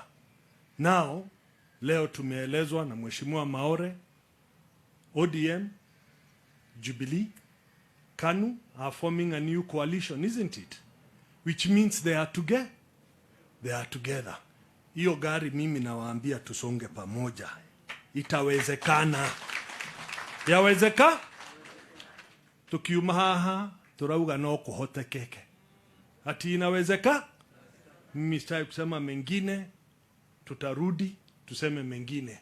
Mungu awabariki, asanteni sana. Asante sana. As Jeanette prepares to come, I just want to confirm that the effect of being tuned is already here. So Jeanette, kindly come and introduce our friends from across. Thank you. Thank you very much, Governor. In the interest of time, kuna wabunge wenzangu ambayo wametoka nje, ambayo wamesindikiza baba kuja kwa hii function yetu. Nataka niwapatie nafasi dakika moja kwa sababu saa imeenda, ili waonekane pia sura yao. Kabla sijaita, nataka kusema moja mimi pia, ya kwamba leo tumekuja na baba hapa Nakuru, na amezindua azimio la umoja hapa Nakuru. Na vile wenzangu wamesema, kuchagua Nakuru was not by accident, kwa sababu yeye amejua umuhimu ya Nakuru katika nchi yetu. Na ukisikiza speech yake kwa makini, vile amesema no single man or woman can be our sole messiah. We therefore have no option but to build inclusive political process. Inclusive political process. We must urgently embark on uniting and not dividing our people. That's what Baba told us today. Nimechukua hiyo verse kama ya Biblia, ndio nenda nayo nyumbani. That is what I picked from the speech of Baba. Sasa wengine badala ya kuunite wa Kenya wanataka kudiva. Wengine wanataka the largest community in Kenya wakuwe followers yao, achiwafati hawa. Na baba anasema tukae kwa meza tujadiliane. Nani kiongozi hapo? Nani kiongozi hapo? Mimi ni chairman ya BBI, ile BBI ambayo kotini ilizamisha, ambayo sasa tuko na mtumaini hapa Friday hii inakuja. Hapa Nakuru ilikuwa inapata constituency 6 ndani hiyo BBI. Na hiyo baba ndio alisema, mimi nikaambia yeye hata Migori haijapata kitu, akaniambia subiri bana. Wakenya ni moja, kama Nakuru wamepata, Migori pia imepata. Ameniambia namna hiyo. Paka nikanyamaza tu nikakunywa maji. Hizo ndio kitu cha kusema. Sasa hiyo ni kiongozi ambaye anataka kuunganisha wa Kenya. Na hapa Kenya kila mtu iko na historia yake. Huwezi kubadilisha historia yako. Historia ya baba inajulika. Yeye ametetea wananchi, amefungwa miaka 9, amevamiwa nyumbani kwake. Mimi siwezi kukaa jela hata siku moja. Sitaki kudanganya nyinyi. Waje mwaka 9. Hata leo nikiwekwa jela saa hii nitampigia simu, baba niko hali mbaya sana. Kuja haraka. Msikie maneno. Kwa kumalizia, sasa sisi tuwe na akili timamu. Tujue wale watu ambaye wako na sisi na wale ambaye wamejivalisha ngozi ya kondoo na kumbe ni mbwa mwitu. Weka hiyo. Sikia vile kanisa inaimba.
Mimi nimesema umejivalia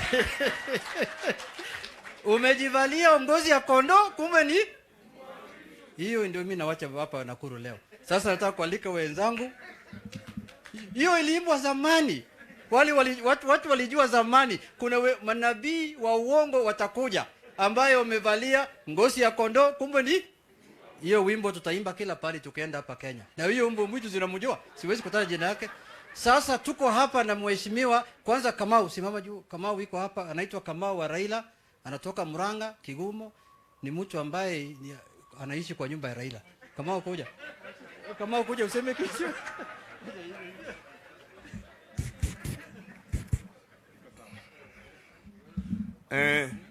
Asante sana mzee. Asante sana Governor Kinyanjui kwa kutushika ugeni. Mimi nitaongea kwa jamii yetu ya Wakikuyu. Mtanuia radhi, nitaongea Kiswahili na Kikuyu kidogo. Andũ aitũ nĩ mũranjigua. Mũthuri ũyũ tũtũrĩte nake kuma 1990. Mwĩragwo Raila nĩ arĩaga andũ. Angĩkorwo nĩ arĩ wa kũrĩa mũndũ nĩ angĩarĩire. Mũthuri ũyũ wetwo Gĩcũrũ tũrutĩte wĩra mũritũ mũno nake. Rũgama aima haha. He used to be our host. Wakati wote ule wa mapambano tulikuwa tunakuja Nakuru. Mũthuri ũyũ ena historia yake. Reke ndĩmũrie kĩũria. Raila akiuga Kibaki toshari. Ndamenya Kibaki nĩ Mũgĩkũyũ. Nĩ amenyaga. Tũgĩthiĩ ũguo, andũ arĩa matarĩ thĩinĩ wa ũhoro ũcio magĩũka magĩthũkia thirikari.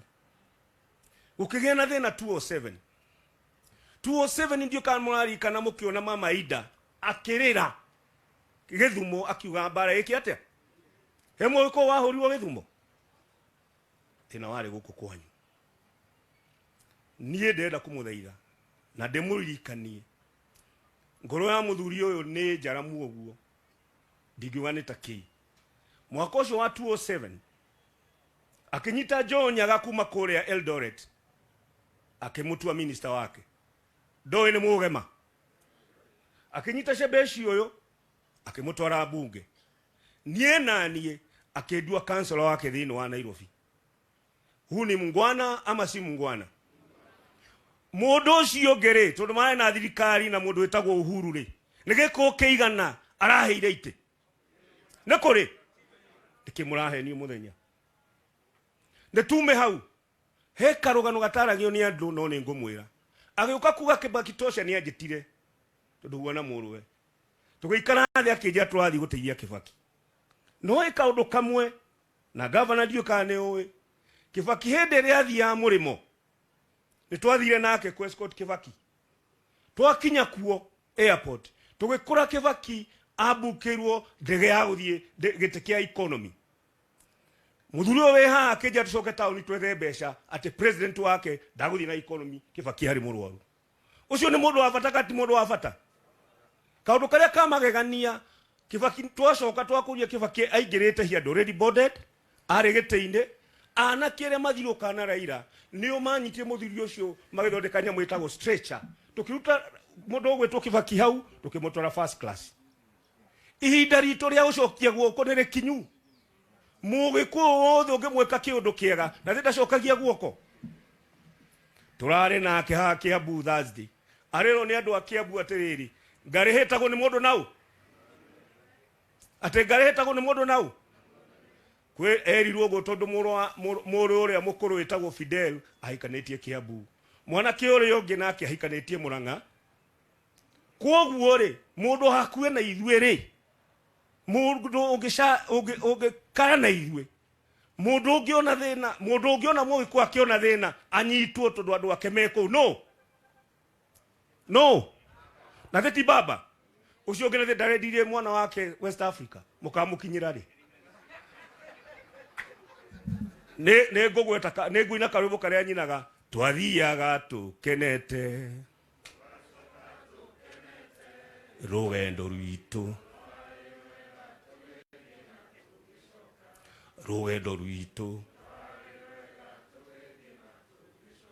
ndenda kumwira mbare no ne ya mau na no mwakairwo na nikio twaina karumbu kariku mwathani arwo murathima. Kama unajua umesema vizuri sana. Now nataka kualika wenzangu wakuja hapa mbele wote kwa sababu ya muda. Pia tuko hapa na Secretary General ya ODM Sifuna, karibu. Kwa officials ya party yote msimame juu, Jubilee na ODM. Sasa hivi unajua ni mchanganyiko maalum. Siwezi kuita wa ODM peke yake sasa hivi. Naweza chukuliwa hatua ya kinidhamu. Jubilee na ODM yote wasimame juu. No, leader kaa chini kidogo. Minority leader utaitwa vizuri. So tuko hapa na mheshimiwa kwanza katibu mkuu ya chama aseme moja. Asante sana Mheshimiwa Junet. Mheshimiwa Prime Minister pamoja na Governor mwenyeji Mheshimiwa Lee Kinyanjui na magavana wote ambao wamefika hapa. Mimi naitwa Edwin Sifuna, katibu mkuu wa chama cha ODM. Nimesikia Governor Lee Kinyanjui akisema watu wa Mount Kenya wamezoea kutongozwa, kwa hivyo wako mahali pagumu sana. Wamezoea kutongoza, sasa wako mahali pagumu kwa sababu lazima watongozwe. Hata sisi Mheshimiwa Waiguru nataka kuhakikishia tuko mahali pagumu. Watu ya ODM tumezoea kutongoza kwa sauti ya juu. Unasema kama unanipea nipe, kama utaki waache. Lakini saa hii lazima tuongee kwa kipole, si ndio? So sisi sote tuko pahali pagumu. But Mheshimiwa Waiguru, trust me when I tell you that we can also whisper in very low tones as ODM. Although you are used to us shouting. I want to reiterate here, Your Excellency, that when you came back from the handshake, I remember very well that you called us as the leaders of the party. We didn't believe what we were seeing on TV because we were dug in our positions after the elections. And you told us that a leader must lead, that sometimes it is for you to give direction to your people. For those of us who were dug in, they told us this is the way to go na inawezekana. I am very proud of ODM, but for the past 3 years, we have lived to see the handshake reach where it has reached today. And that it will take the natural next step. I was very happy to read the statement from my counterpart in Jubilee, Honorable Tuju, today, that now we are going to take the next step to now formalize the relationship between our two political parties. And Mheshimiwa Commander from Nairobi, Mheshimiwa Shebesh from Nairobi, she knows we campaigned against them in Nairobi. If you take the votes that Honorable Shebesh got and the votes that Honorable Pasaris got, there were almost 2 million votes. So I don't think that in Nairobi there will be a contest once we finalize our agreement, Mheshimiwa Shebesh. Yes. Here in Nakuru, Mheshimiwa Lee Kinyanjui, I can guarantee you that once this Kina Palanga, Kina Kering are supporting you for your re-election, hapa hakutakuwa na uchaguzi. Sio kitu imeisha. Asanteni sana na Mungu awabariki. Thank you very much. Asante sana Mheshimiwa Sifuna. Anayefuata ni Mheshimiwa James Opio Wandai. James Opio Wandai ni mbunge wa Gunja constituency na yeye ndio chairman ya Public Accounts Committee huko bunge. Your Excellency, as your foot soldiers, the duty we are left with is simple. It's just to support the direction you have given us. And I want to promise the people of Nakuru that we shall continue to work with you closely as we move ahead. Thank you very much. God bless you. Asante Opio, utaongea Kiswahili siku nyingine. Haya, sasa tuko hapa na Mheshimiwa Fatuma Gedi, women rep ya Wajir. Your Excellency, the Prime Minister, the Governor host, all protocol observed. Habari zenu. Mimi nina furaha sana kushuhudia Kenya mpya leo. Na nina amani sana na tumaini kubwa sana. Baba ndo atatufikisha ile mahali tunataka. Manake tuliona kitambo. Juzi tukiwa na halfa moja na Mheshimiwa Governor Waiguru, kuna jambo nimesema, sisi watu wa Northeastern ni wafugaji na tuko na ngamia. Nikakumbusha watu wetu ngamia zile zetu haiwezi kuingia kwenye wheelbarrow, haitoshei. Manake niliona ati haitoshei kweli. Hata mimi mkiniona vile nimejaja siwezi kuingia kwenye wheelbarrow. Kwa hivyo watu ya Nakuru msidanganywe kwamba wheelbarrow sio maisha. Maisha ni watoto wetu, ni elimu ile watapata, na kwa muhimu sana ni amani ile tutapata. Na sasa hivi tumejivunia amani kutokea handshake. Kwa hivyo baba, tutatembea na wewe hii safari. Na tunakuombea Mwenyezi Mungu akupatie afya, maana tunajua State House tunaenda. Asante sana Mheshimiwa. Anayefuata ni Mheshimiwa Gladys Wanga, ni mbunge ya Homa Bay County, ambaye pia ni chair lady ya Finance Committee. Kama ni chairman. Asante sana. Your Excellency Prime Minister, Excellency Governor wa Nakuru, sisi tumekuja kushuhudia meli ya umoja, azimio la umoja iking'oa nanga hapa Nakuru. Na sisi tumefurahi sana kwa sababu it is no longer business as usual. It is no longer winning an election at all costs. It is about the unity of our people.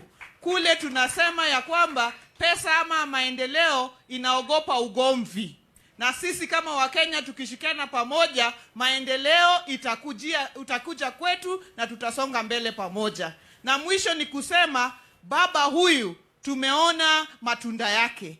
Yeye ndio alianzisha ile rural electrification program ya kuleta stima mashinani. Akaanzisha ile mpango ya kupeleka barabara mashinani. Akaanzisha devolution. Yeye tukimweka pale, maendeleo itakuja kila mahali. Asanteni na Mungu awabariki. Asante sana Mheshimiwa. Sasa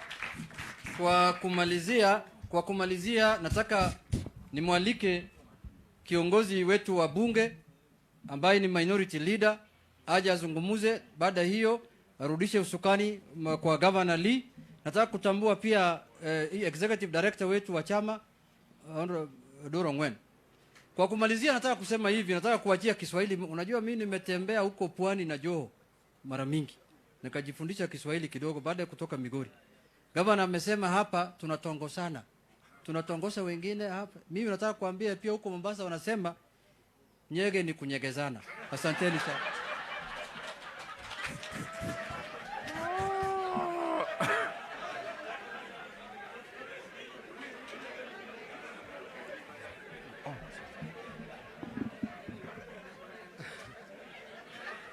Thank you very much.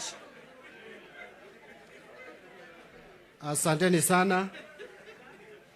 Your Excellency, the Governor of Nakuru County, who was also my colleague in the 10th Parliament, Lee Kinyanjui, Your Excellency, the Prime Minister Raila Odinga, the governors present here today, my colleague members of Parliament, MCAs, all leaders, Jamboni. I don't have much to say. Actually, as a matter of fact, we came so that this train will form part of the start of this train. And you know, when you are in church, each one of you picks different verses when the preacher preaches. Junet has picked his.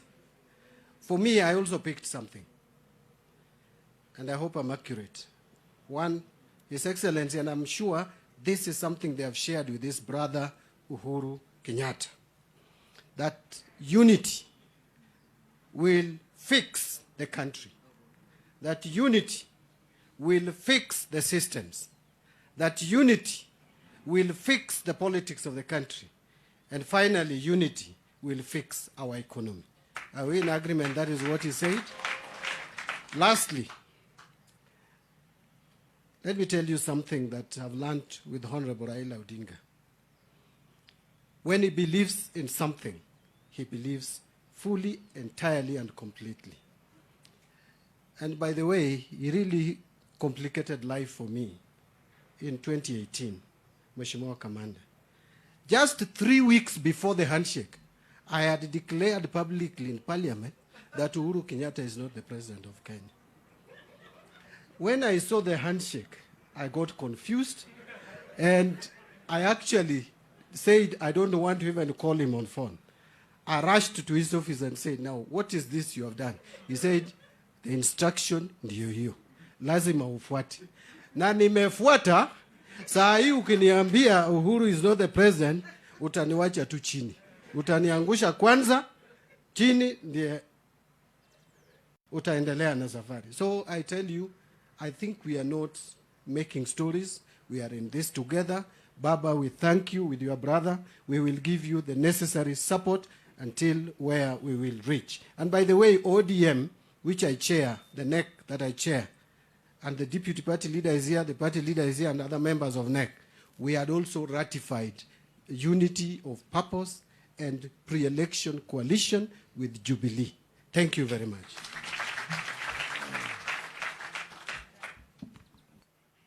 Asante sana.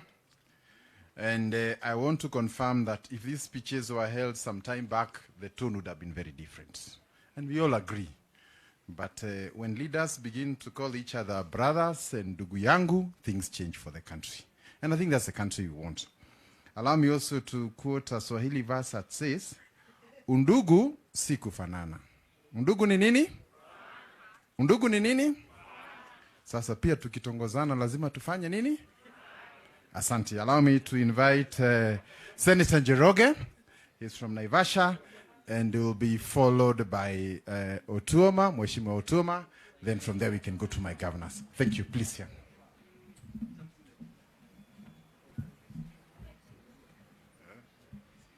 Yep.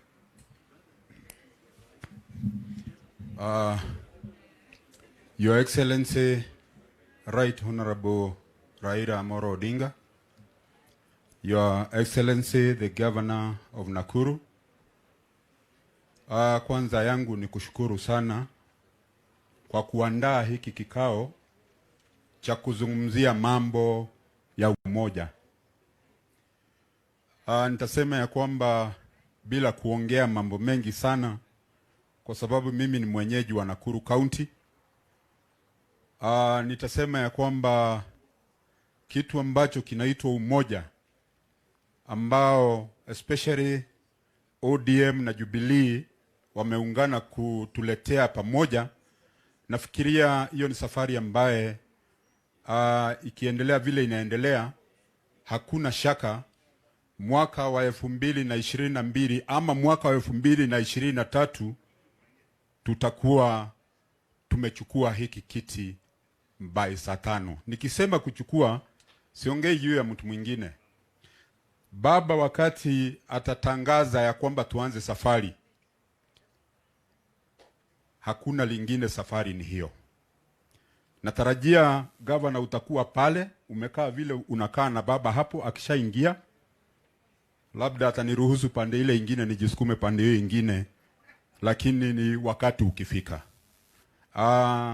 Yangu ni kusema ya kwamba pia viongozi ambao tuko hapa, ni vizuri pia na sisi tushike majukumu ya kuongea na vijana wetu, kwa sababu vijana wetu ambao hawana historia ya nchi hii, wakati wanaposikiza hizi hadithi ambazo zinapigwa kwa redio na ma-TV, wanafikiria ukweli uko pale. Kaa wakati unapata nafasi, wakati hauko kazini, ita vijana hata kama ni 20, wakalishe chini, zungumza nao. Kwa sababu hii mambo ya kuongea kwa redio bila kuongea na vijana, nafikiria tuko na shida. Na nafikiria tukifanya hivyo tutapata ushindi. Naendelea kuongea kwa sababu hata baba bila kuwa hapa, nafikiria kwa wiki tunaongeanga mara moja. Kwa hivyo yangu yale ambaye ninaamini huwa namwambia yeye mwenyewe. Kwa hivyo nyinyi ndio naongea na nyinyi. Tuko na hiyo safari na ni lazima tuimalize. Asante sana. Asante Mheshimiwa former Senator Njoroge. Naomba kumuita Otuoma. Alafu we go to the governor, starting with Governor from Kirinyaga and Waiguru. Thank you. Asante sana Governor na baba, hata kama hayuko, na wale waheshimiwa wote mko hapa, hamjambo. Majina yangu vile umesikia, naitwa Paul Otuoma. Mimi nilikuwa mbunge wa Funyula kule, na mimi sana sana nimetembea na baba kutoka nikianza siasa zangu. Baba ametushika mkono, tumetembea na yeye kuanzia tukiwa shule mpaka wakati huu, bado tunatembea na yeye. Na mimi nimekuja tu hapa pia kama shuhuda wa kusema kwamba yale maadili ama zile tabia desturi baba ametufunza kwa siasa, nafikiria wale wamekuwa karibu na yeye wameona, wale wamemfuatilia vizuri wameona kwamba ukizungumuza baba Raila Amolo Odinga unazungumuza mtu wa aina gani.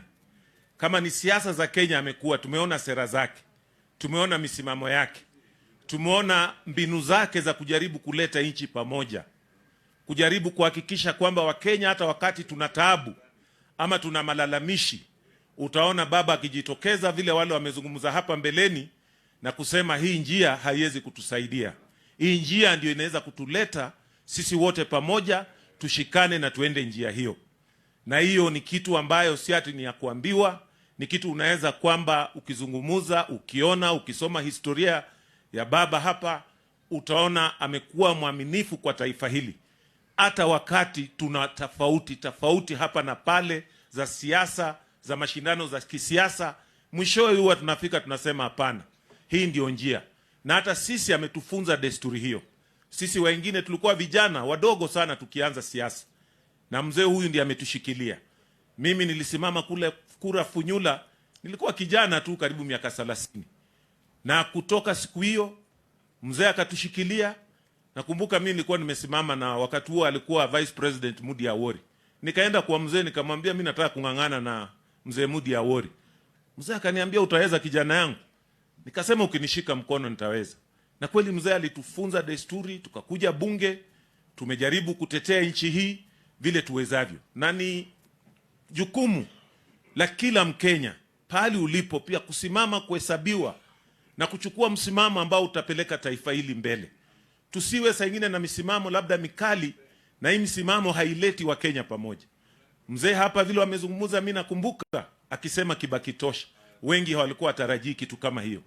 Hii tena tukikuja hii ya juzi, tulikuwa na tafaruku, mwishowe vile ndugu zangu wamezungumza, akasema Uhuru weni ndugu, wacha tusalimiane na tupeleke nchi pamoja. So mimi nitaomba tu kwa wakaaji wa Nakuru, kwa sababu these are cosmopolitan county. Nafikiria watu wa Mrembe pia mko hapa, sijasikia mtu akisema Mrembe. Nisemeko Mrembe. Mrembe Mruo balamu. Mrembe. Muriega. Nafikiria hao ndio wengi. Sisi ni wa Kenya kamili. Hata wakizungumza mambo ya Mount Kenya, ndugu yangu Kenneth yuko hapa, Mheshimiwa Waiguru yuko hapa. Hata sisi wengine tumetembea paka huko. Wenzetu wale tunakaa nao kwa nyumba wanatoka huko na tuonangi tofauti. Ile chakula wanapika tu ndio sisi tunakula. Kama wanapika leo kidheri tunakula hiyo.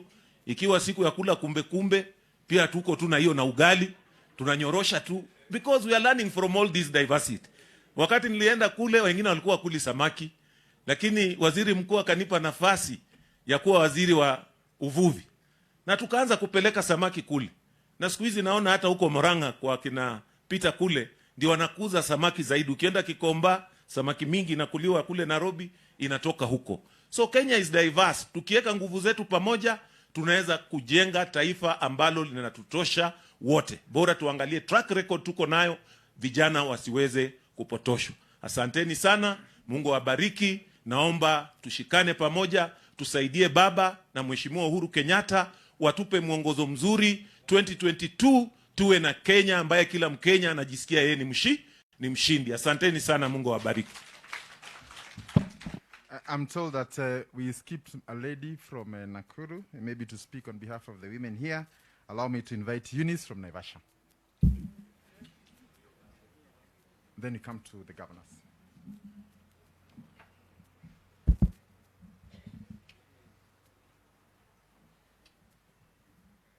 Thank you so much, Your Excellency.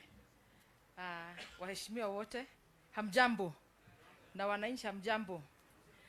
My name is Eunice, and my other name is Mama Soko. For those who've really been campaigning about the Mama Soko, this is the real Mama Soko here.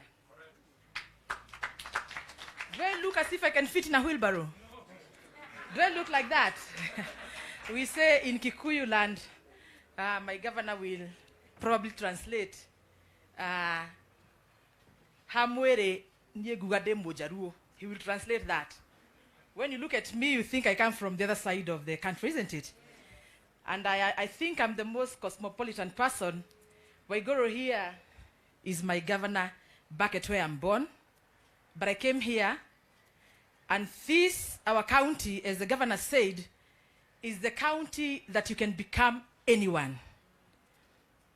As a Mama Soko, I was able to secure a seat in the last regime as a member of county assembly for the town ward. I was elected there on a small political party called Mazingira Green Party of Kenya. So, Your Excellency, our Prime Minister, is just to assure you that in Nakuru, anything and everything is possible. I represent the women in Nakuru County, and more so, those that they keep calling Mama Mboga. And let me tell you, I don't think we are ready for the roadside gimmicks, as we are calling them, to be told that us as the people working at Mashinani, we are condemned. We are not. At Mashinani there, the motorbike riders they keep talking about, the Mama Sokos that they keep talking about are learned people. But we seek opportunities everywhere so that we can put some food on the table. I say all jobs are decent and they are good, depending on how you treat them and how you package them. The same salt that we can sell, or the same fish that we can sell here, we can sell it very far away, depending on how we are going to package it. Don't you believe that? And I think for us, we are really tired of being told things that do not exist. Thank you so much, our governor, for having given us this chance as Nakuru County to be able to be the ones holding the journey that we are beginning to become one people. And as Nakuru County, we are ready. For the governors, there's one time Shebesh trained me and said, the day you go somewhere, make sure that you leave a mark. And I'm sure our Prime Minister has left a mark here. He's given us a homework, and we are here because we really want to support this cause. And we must, and we should, work together with other Kenyans so that we can reach our destiny. Our biggest position right now is the economy and self-development. I don't think it's going to work anymore when someone is telling me they're going to do a road. Already those things have already been put under a lot of legislation. How we do the roads, how we do the electricity. Right now, I think is about self-development. How we can grow ourselves and put some money in our pockets. How we can take our children to school.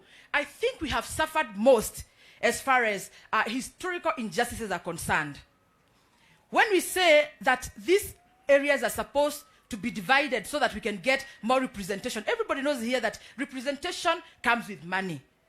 We need these regions given what is supposed to be given, so that our children are able to go to school, so that we can be able to do business and those other things economically, and even to have medicine in our hospital. Adoito,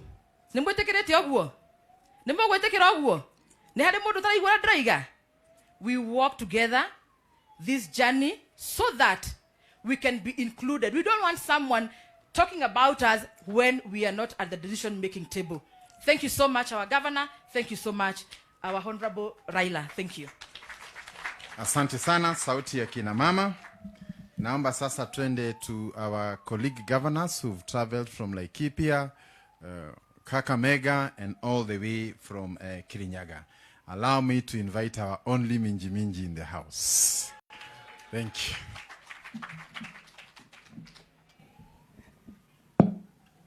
Right Honorable Prime Minister Raila Amolo Odinga, Excellency Host Governor and a friend of mine, Governor Lee Kinyanjui, my colleague governors who are here, all the elected leaders, members of parliament, Senate, members of county assembly, and wananchi, hamjambo. God is good, and all the time. You know, the unfortunate thing of speaking towards the end is that everything that needs to be said has been said. And so I will spare you energy and I won't talk for too long. But I want to just say one thing. Everybody knows here that if there's been somebody who has been at the forefront of the support of the handshake, is Governor Minji Minji. From the beginning of the day that the hands were shaken, I was the first person to make peace. Mnasema nyinyi mulikuwa na shida. Mimi nililia machozi kwa sababu nilikuwa nimesema mkubwa hawezi fanya hivyo. Mimi mnajua shida zangu na kule tulikuwa tumetoka. Nilikuwa hata nimepeleka His Excellency Right Honorable kotini. Na nikaambiwa mimi ndio nilikuwa wa kwanza kumpeleka. Kwa hivyo hiyo handshake tulikuwa tumekaa mahali, nilienda nyumbani nikasema sasa jamani mambo imeenda namna gani? Lakini kwa vile mkubwa alisema hiyo ndio njia, mimi nilitoka nikaenda pia nikakuwa na handshake yangu na nikaanza support ya handshake. Na kwa nini nilifanya hivyo? Because what we have been told is that this country is more important than any single person. This country. Na Right Honorable Raila Amolo Odinga, nukweli Kioni amesema, sijui ni nani Kenya hii yako na CV ya kupeleka nchi yetu politically towards democracy, isipokuwa ni wewe. Kutoka kitambo, when you used to talk about decentralization, some of us even didn't used to especially in government, because we were in government. We didn't quite understand this decentralizing. And especially those of us who were in treasury. Kwa sababu treasury si mnajua huko ndio ilikuwa center of power. Tulikuwa tunaona ni kama nguvu ya serikali itakuwa inafifia. But look at this country today. Devolution. All of us boast because of devolution. That was because of the Right Honorable Prime Minister.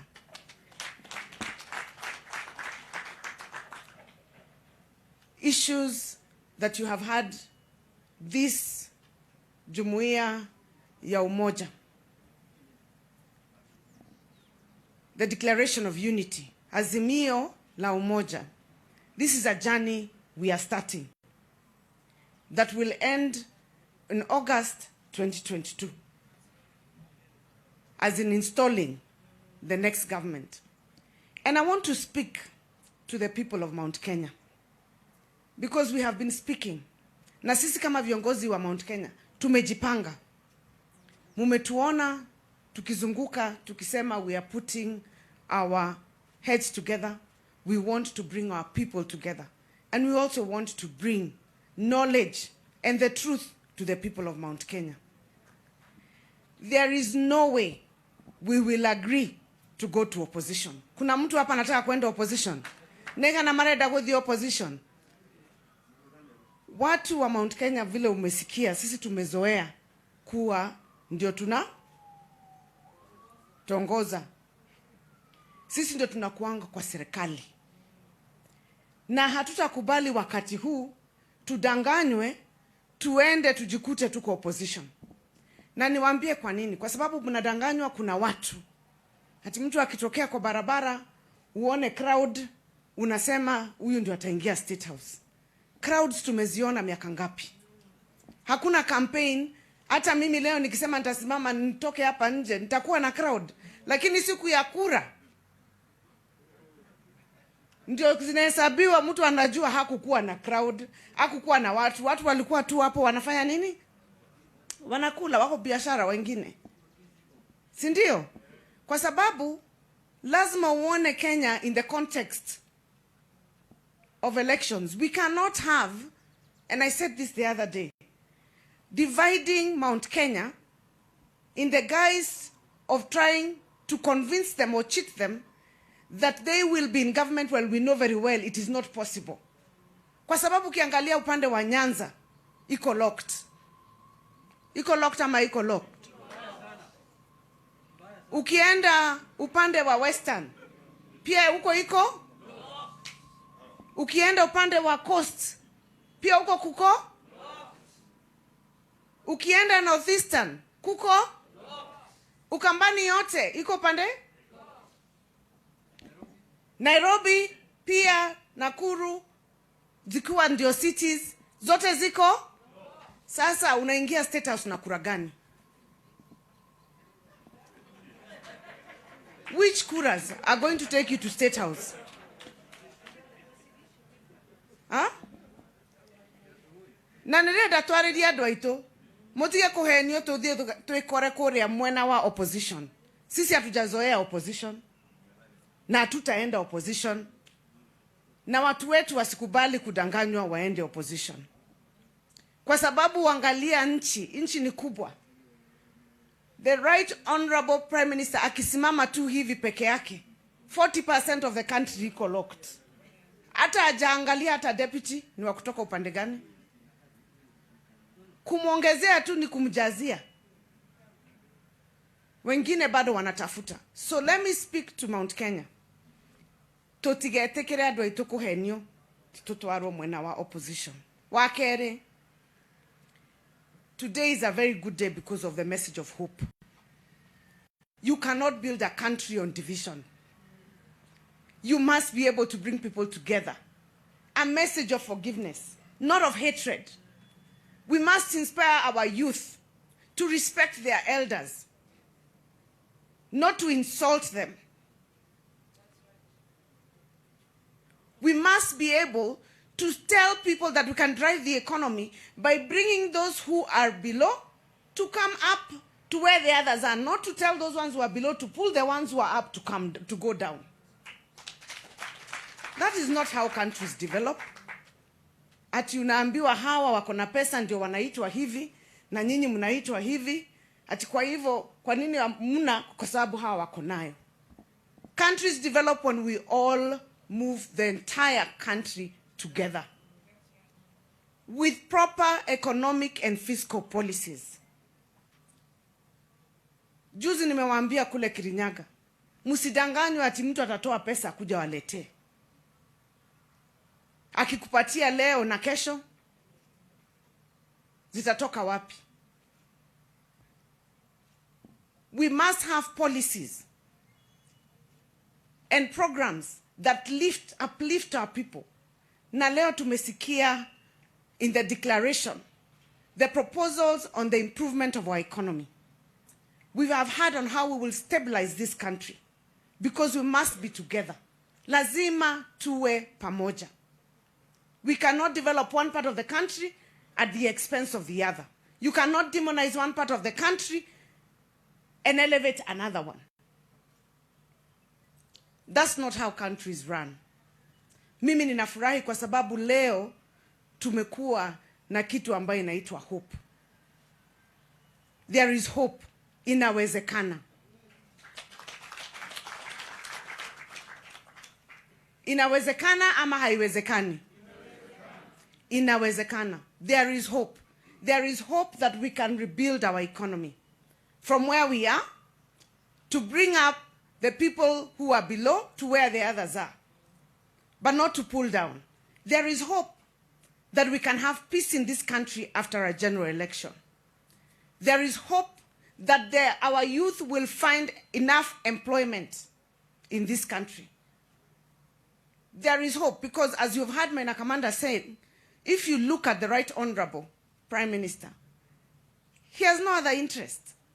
Hakuna kitu hajaona. Save to serve this country. And that is why we're saying we will stand with you.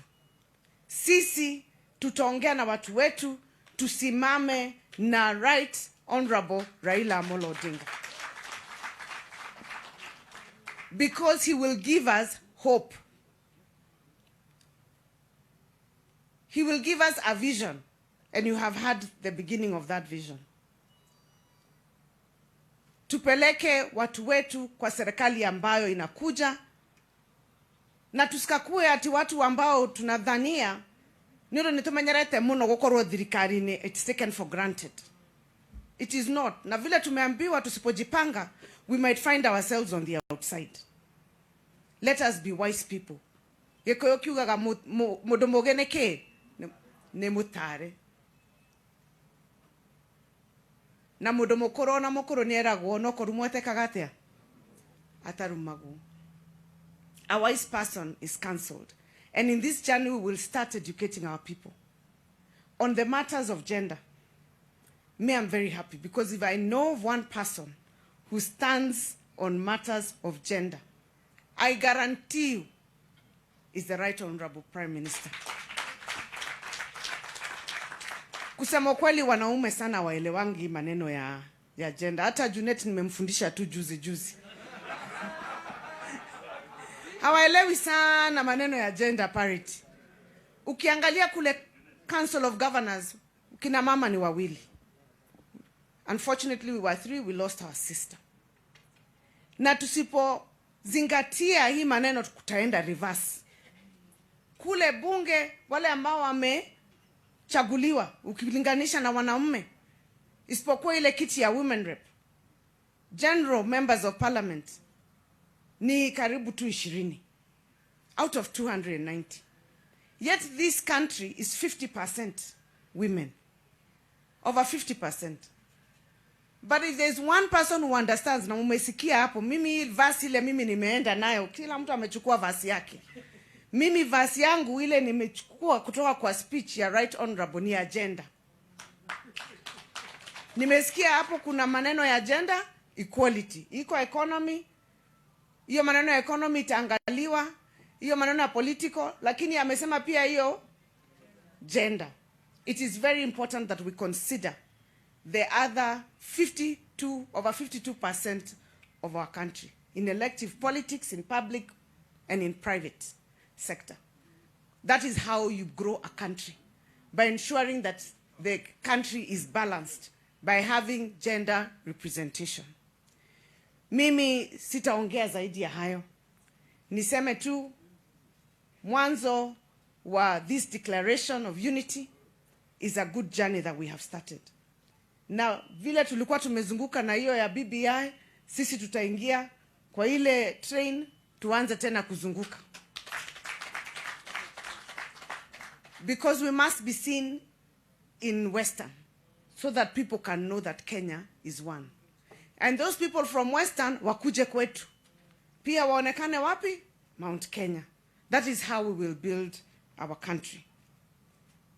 So when we are going back home, na message ambayo tutabeba sisi, tunasema tutasimama na azimio la umoja, the declaration of unity, and we will hope that when we finally craft that movement, we are hopeful, tuko na imani, tutakuwa kwa serikali ambayo pia inakuja. Inawezekana ama iwezekani? Asanteni sana. Thank you, Governor Waiguru from Kirinyaga, and allow me to take this opportunity to invite Governor Nderitu Mureithi. And as you can see, the skies are looking at us with bad eyes. So we need to manage time. Thank you. Thank you very much, Governor Kinyanjui. Your Excellency, the Right Honorable Prime, let me start again. I think it's because Waiguru is looking at me that way. Your Excellency, Right Honorable Raila Odinga, the second Prime Minister of Kenya. And I'll explain. My colleague governors, ladies and gentlemen, hamujambu. Muriega. Chamige. Eshokona. Karam. Muriaseo. Muga. Mujipigie makofi, nyinyi nyote ni wa Kenya halisi. Now, the Republic has had two prime ministers in history to date. A little bit earlier, before Governor Waiguru and I were born, the Mzee Jomo Kenyatta was prime minister. So between wakati tunasema uhuru na jamhuri, so before the republic became the republic, there was a prime minister. Then years later, we had the second prime minister of the republic, who is sitting among us. Mpigieni makofi. Now, I want to associate myself really strongly with the idea of one Kenya, of unity among us. Because for 20 years, every electoral cycle, we end up with two broad formations. And although you win, you can win with one vote. If your competitor has 49 and you have 50, the truth of the matter is that half the people voted for your competitor. And you cannot really have half a country. So we must work together. And the truth of this thing, you cannot uplift the poor people by trying to bring down the rich. You cannot. You cannot promote the fraternity of us as humans by bringing class war or ethnic war among us. So we must be together. We really must be together if we mean well for Kenya. So I'm really pleased to be here,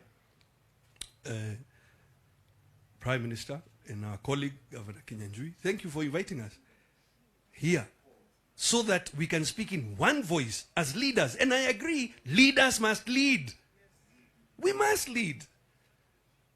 And we cannot do so by being fearful. We must take courage and stand up and provide Kenya the correct direction. Mount Kenya, from here to Tharaka Nithi, we are 10 counties. 10 counties. If you count Nakuru like this, Nyandarua, Laikipia, Meru, to Tharaka Nithi, 10 counties. We are the Central Economic Bloc. 2.7 trillion economy. Yani ukisema kwa kizungu, $27 billion. We are bigger than 34 different African countries. So I'm a bit surprised with the idea that you could pick that economy and put it in a wheelbarrow. I'm a little bit surprised myself. There are nearly 3 million small businesses between here and Tharaka Nithi. What we want is to grow them. 600,000 of those SMEs are in this Nakuru County. We want to grow them, like our colleague from Naivasha. So we want to bring back small finance enterprise company to bring them up. We want to expand Kenya Industrial Estates so that in every county it is active. To expand Industrial Development Bank so that you can grow your businesses. ICDC. That is what we are looking for as a region. So we look, and I have said it before, I'll say it here. As a young person, okay, some people keep saying that I have a deni. Okay, fine. Kama unasema niko ni sawa basi. But I have many denis. Yeah, it's not the first one. Hiyo yako wewe una insist. It's not the first one. If I go in history, you will find a debt, a political debt. It has been said here. In 62. If you come to 2002, and so on. So if really it is about debts, please at least allow me to start with the old ones.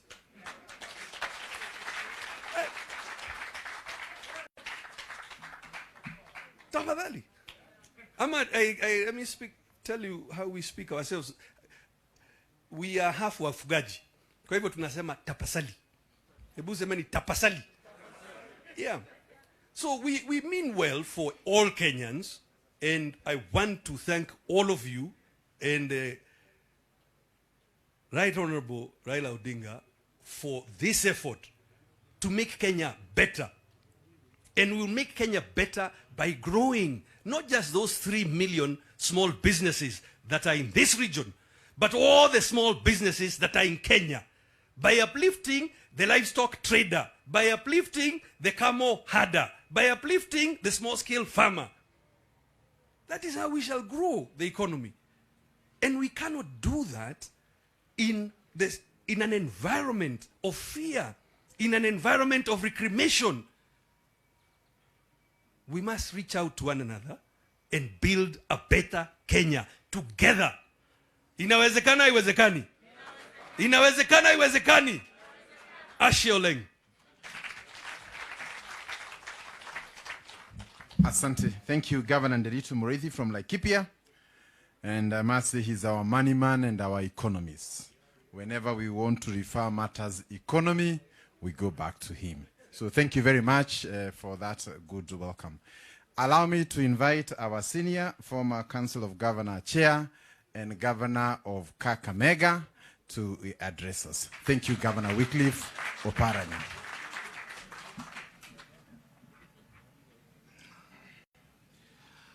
Your Excellency, my party leader, my colleagues, governors who are here, na viongozi wengine na wananchi, hamjambo. Hamjambo tena. Kwa Luya tunasema mlembe. Mlembe vosi. Mimi nimeandamana na former Prime Minister. I've just accompanied him. As you know, I'm the deputy party leader to him. He requested me to accompany him to here, to come and witness what we were launching today. It is historical. And we feel privileged, those who are here, that we are part of this historical event. And I know if it was not COVID, we would have been many people here. But because of COVID, we are what we are. I also decided, let me come and see my colleague, Lee Kinyanjui, because I want to congratulate him for this city having achieved city status, Nakuru. I've not been here for a long time, as you know now with the flying. Nairobi, Kisumu, you are in your county. So it has taken me a long time. When I came for the funeral of our former president, we were in this hotel and we were whipped there. When I came back, I went late at the night, so I didn't have time to go around. But today, I had a chance to go around, and I think this town has really improved. And I want to thank you, Bwana Kinyanjui, for that achievement. Tano tena. Ndio. Kwa sababu mimi na retire, wewe unaendelea, and having time, and since now we are together, be assured that I will come here and campaign for you. Ndio. Mimi na huyu rafiki yangu Peter Kenneth na the former Prime Minister, we launched Vision 2030 on 10th June 2008. This was a fantastic document.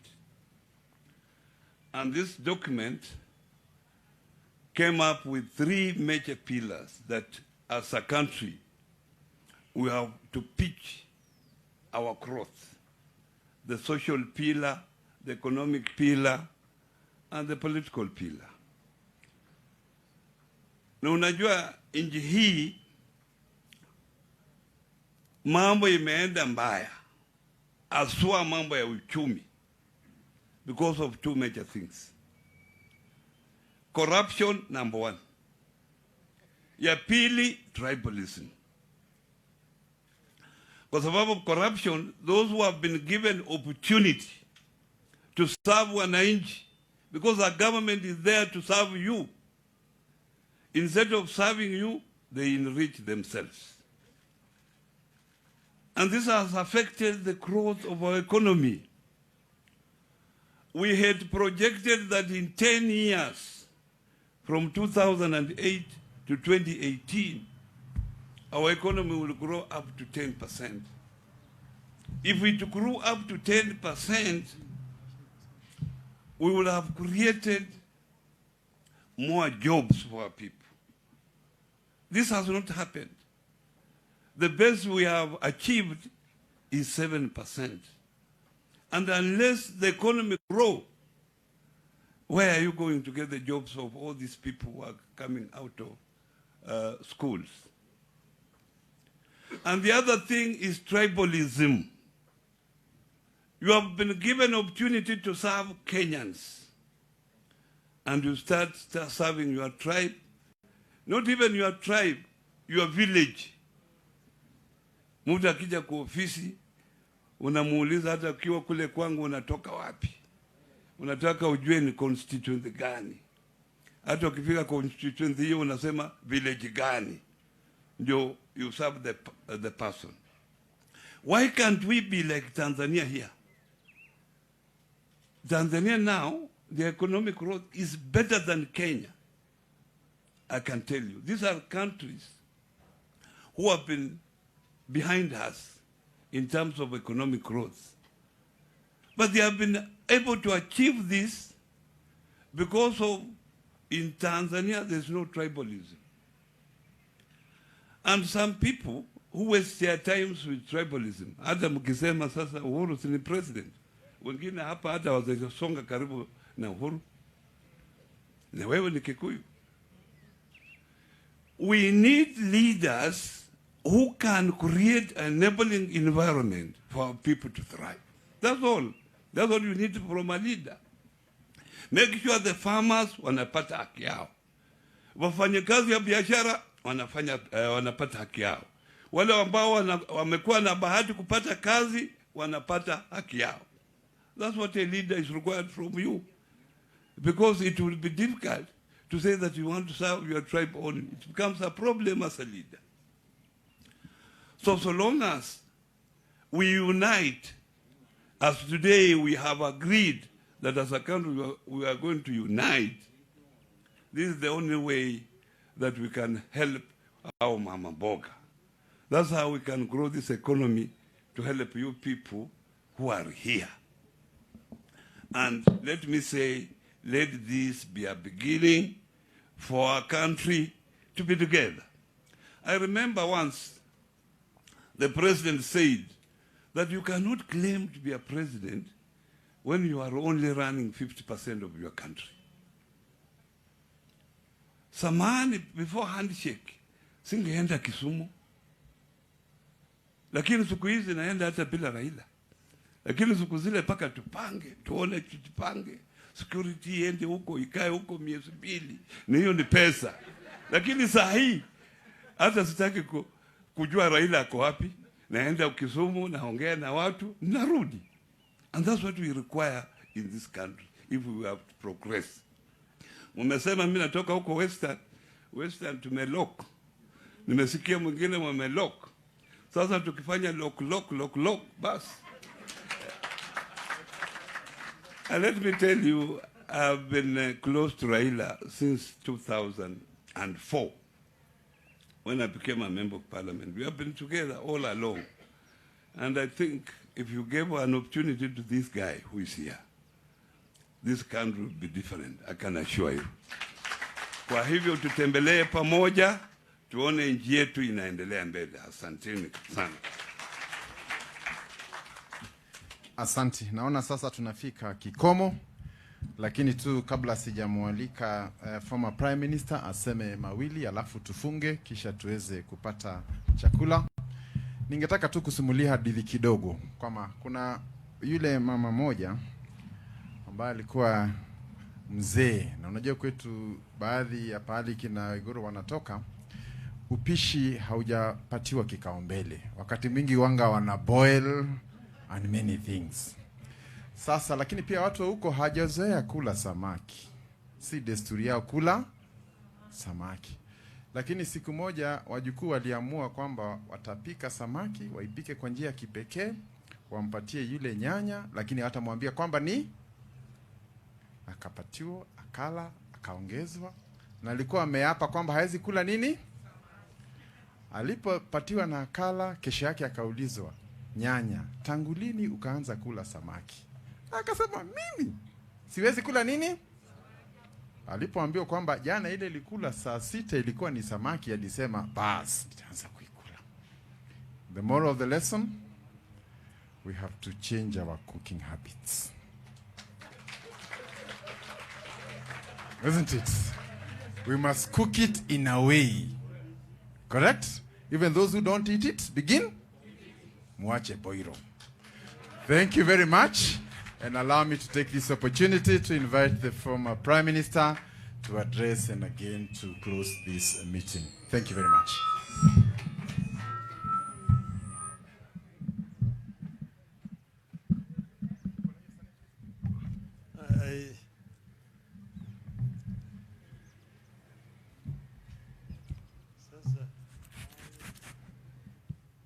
Actually, I didn't intend to make another speech.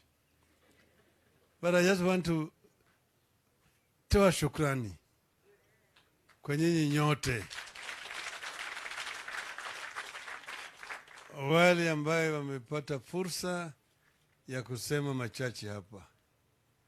Wanaswahili husema ati maneno matamu humtoa nyoka pangoni. Sasa nyoka imetoka. Mimi nilipiga mbio la mgambo. Sema mbio la mgambo ikilia, na sasa nimeketi chini nikisikia kila moja, kila ndege imetoka na lia kilio chake tofauti. Ingine wa chi chi chi chi chi, ingine kaka. Lakini zote zimeonyesha kwamba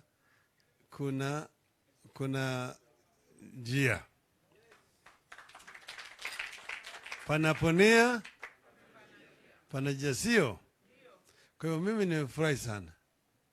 Nimesema tu historia yetu, kule tumetoka na kule tuko sasa na kule tunataka kuelekea. Hiyo ndio mimi nataka. Na nimeona kila mmoja ambaye ametongea hapa ametoa rai nzuri sana, ambaye tukiweka zote pamoja tutapata njia. Vile nilisema kule mwanzoni na kule ndani ya kwamba hii tuliamua kuja Nakuru kwa sababu ya historia ya Nakuru. Na vile vile tuje hapa kwa mara ya kwanza wakati Nakuru inakuwa city.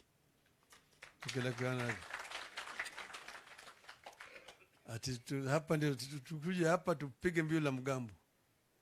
Alafu tutakuwa na mjadala kutoka hapa sasa.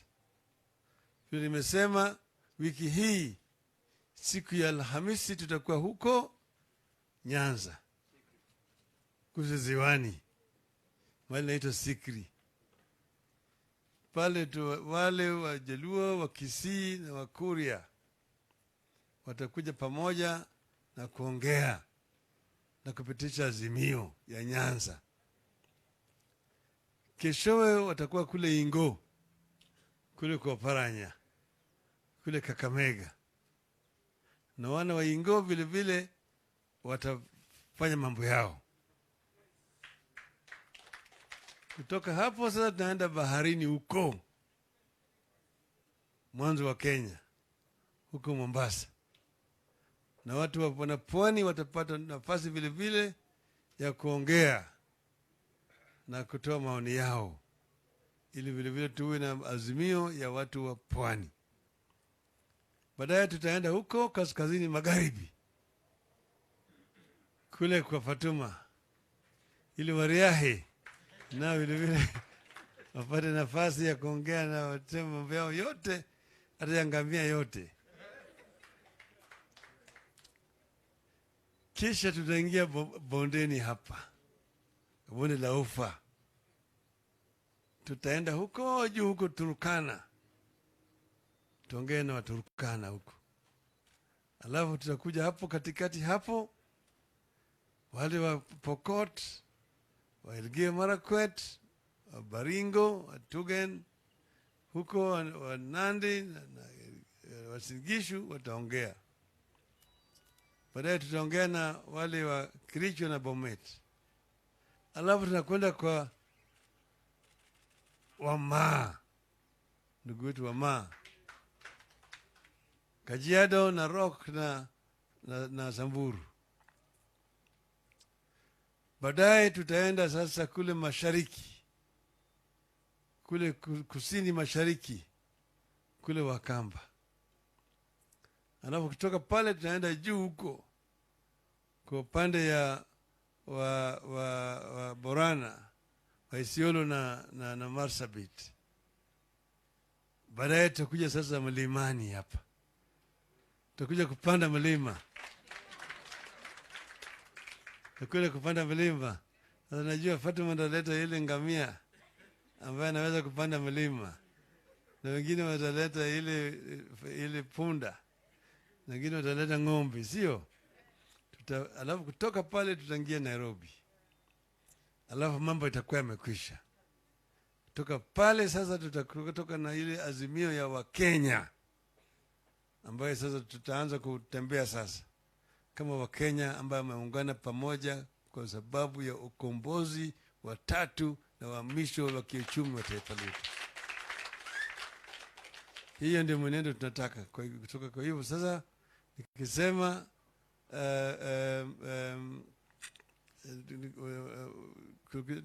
nikisema azimio, unasema ya umoja. Okay? Azimio. Azimio. Azimio. Asanteni sana. Asante. I will invite Bishop Ambogo to do the closing prayer, and then we can go for lunch. Bishop Ambogo, kindly.